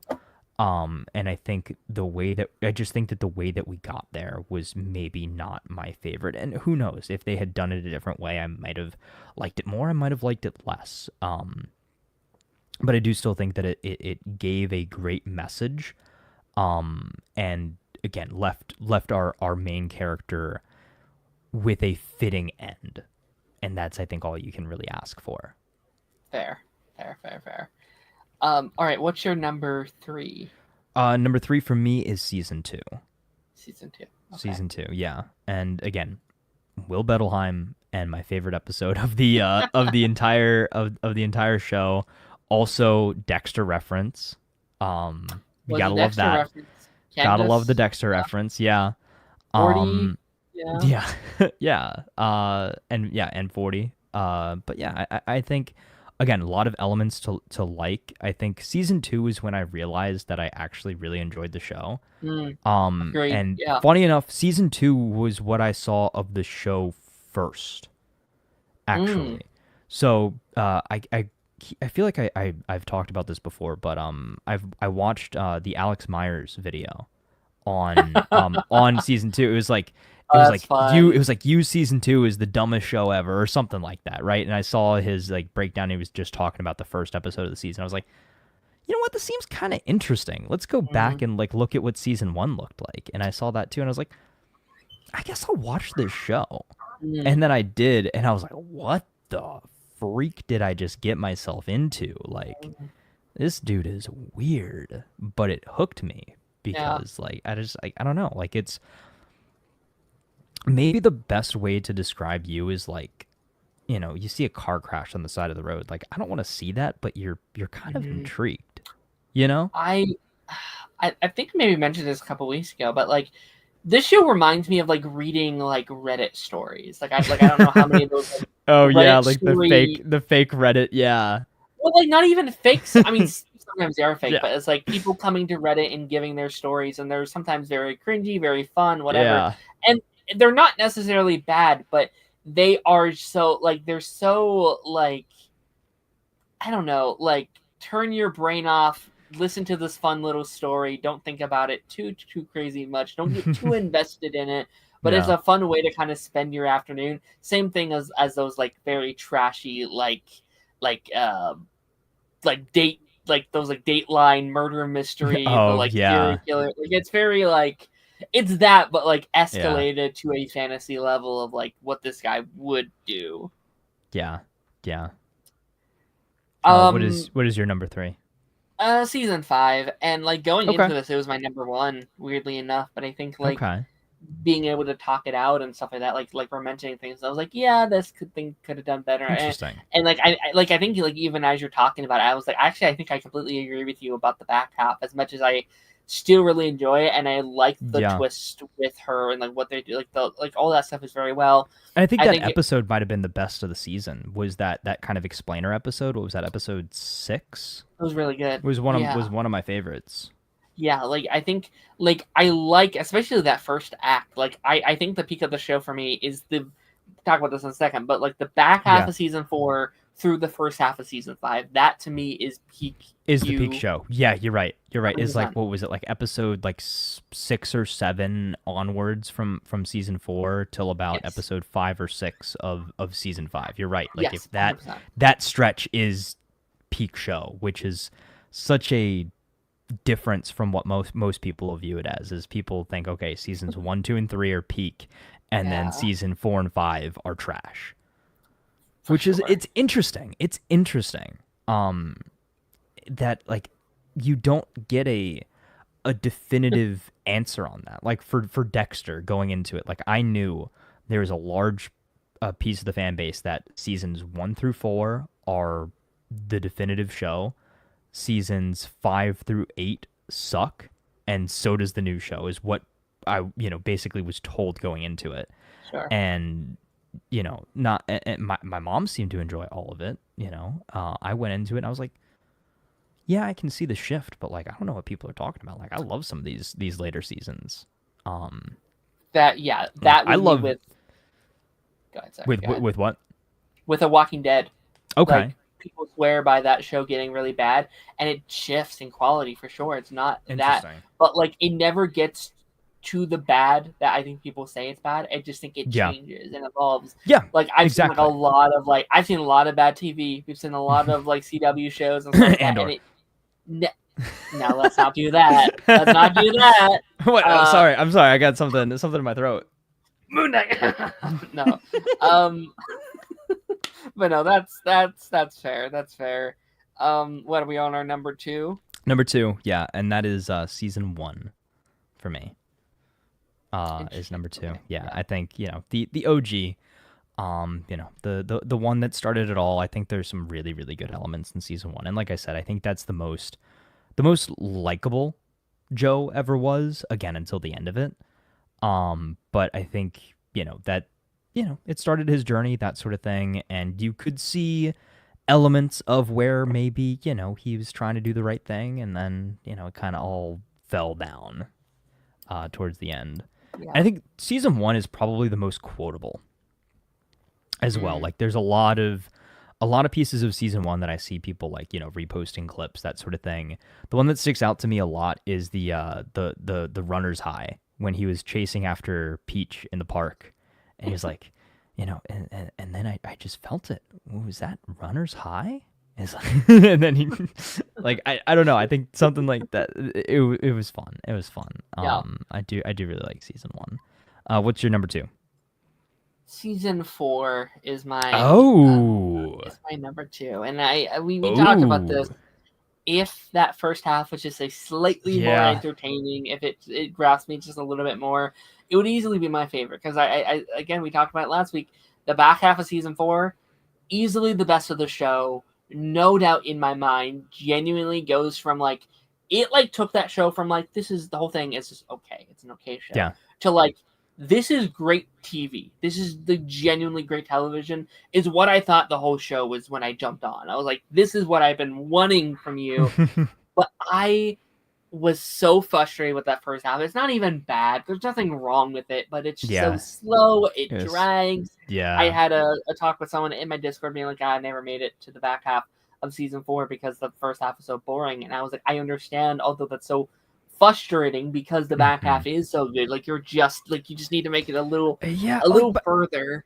It's interesting though to me. Is like, I was still kind of hooked in the beginning part of it. I was like, the murder mystery, the sort of like losing time, who's after Joe, like, that sort of thing. I did kind of like his cover identity in this one, the professor and stuff like that. I liked the beard and the hair. I think that was probably Joe's best look. 100%. Yeah. I think if we were to rank like the look of Joe, I think season 4 was peak performance for Joe, and as far as that goes, and I think too peak performance as far as the killer side of him goes. Like, he was on man on a mission. He was on demon time. I think season 4 Joe could maybe compete with Dexter. Like, maybe give him a little bit of a run for his money. But he'd still end up on that table for sure. But yeah, I guess that brings me to my number 1, which is season 4. Yeah. Again, I sing my praises for it. It's probably the unpopular opinion. But again, that twist just sits with me so much. And again, I think that some of the characters were pretty good in that season. We had Alfred from Gotham. So, like, come on. How it can't be that bad of a season.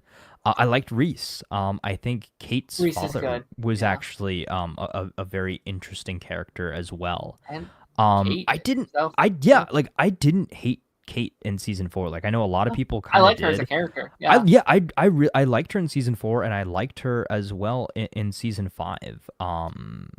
But I enjoyed the season quite a bit. Yeah. I just, I wish that momentum, like we had kind of talked about, that momentum from the end of season 4 into season 5 carried throughout the entirety of season 5.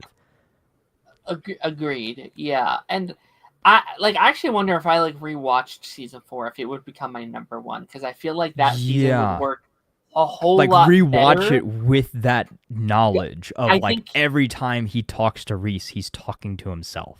Yeah. And every time he blacks out, he's becoming the Eat the Rich killer. Yeah, you're starting to convince me a little bit that maybe season 4 is the best. But I'm just gonna go with season 1 as the best, which is very weird because I started out being like, you told me you're like, I don't know about this. I don't, and I still kind of feel the same, but I think it's probably the most consistent the show ever is. It is. It is. Like, it doesn't have the highs of seasons 2, 3, 4, and 5 to me, but it also doesn't have the lows of 2, 3, 4, and 5 for me. It's just the epic highs and lows of high school football. It's like, that's how I am with a lot of shows, where it's like, sometimes you have to sacrifice the highs and lows to get this it was the most. It was 100%. It was the most. It was the most focused. Is I think the best word for it. It was very focused. There wasn't a lot of extraneous stuff going on. It was Joe. He is in love with Beck. He will do whatever it takes to be with her. End of story. Agreed. Like that was it. That was the focus. There was nothing else going on outside of like obviously a couple like little, side plots and things like that, but there weren't all these like, a million different characters to juggle, that sort of thing. It was all about Joe. And I guess that's sort of something that you get to with a show as it continues, as it goes on for longer. The lead actor has to have more time to, take episodes away. Or I think, in season 4, he ended up, Penn Badgley, I think, directed an episode in season 4. And like all of these different factors play into it. He becomes more so in a, producer role. And they have to give him that time away. Same as like, the later seasons of The Flash. There were episodes without Grant Gustin, and you had to focus more so on the side characters. So it can't necessarily always be that focused.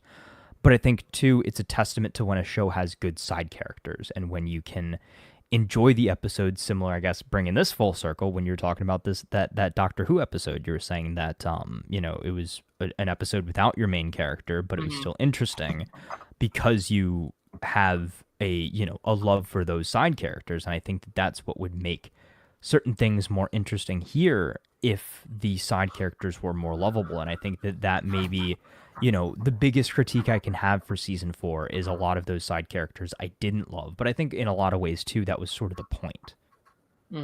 Is we were meant to sympathize with Joe and this Eat the Rich Killer in season 4. Agreed. But yeah, I do think season 1, the most focused of the seasons, and it set the groundwork for everything to come afterwards. Yeah. So yeah, like with any great first season, it's sometimes I think hard to beat it when you set that foundation, when you set, everything into motion. Like Flash season 1 will probably always be my favorite season of that show because it is. Yeah. It's even though there's arguments for season 2. Yeah. It just you can't beat season 1. I think. Yeah. Again, Arrow too. I think there's arguments for season 2, but I think season 1 is still my favorite. In a lot of ways, Legends season 1 is kind of my favorite. Whoa, I'll fight you on that one. I think talk about a focused season. Like I think the formula for Legends season 1, like they never really replicated it afterwards. Like I enjoyed those later seasons, but like I think that the show became different after that. Not necessarily in a bad way, but like it was very much so focused on the original concept. And that's a story for another day. Yeah. Go down. And we have gone down those rabbit holes many times before. Oh yeah. Absolutely.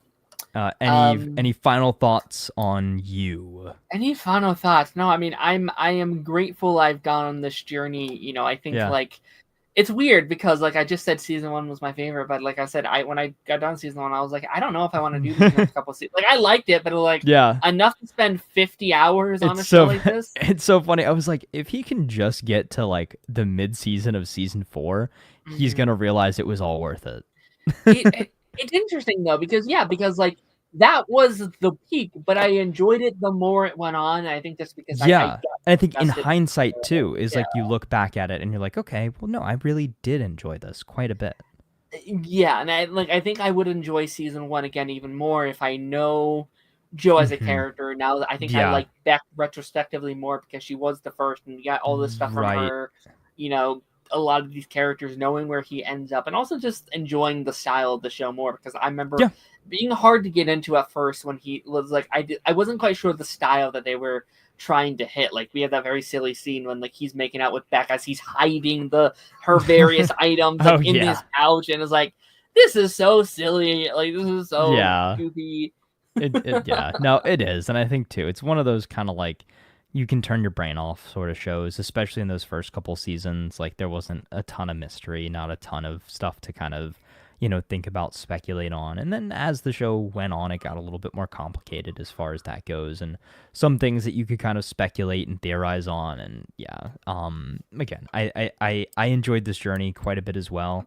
I'm glad that I took the chance on this show back when I did.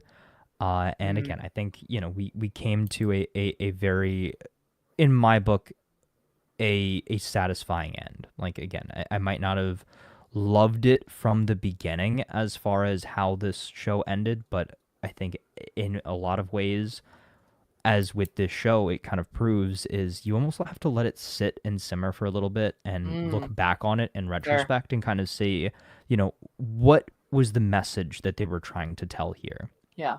And when you think about it from that perspective, I think it's a lot more valuable, and I think it works a lot more in that regard.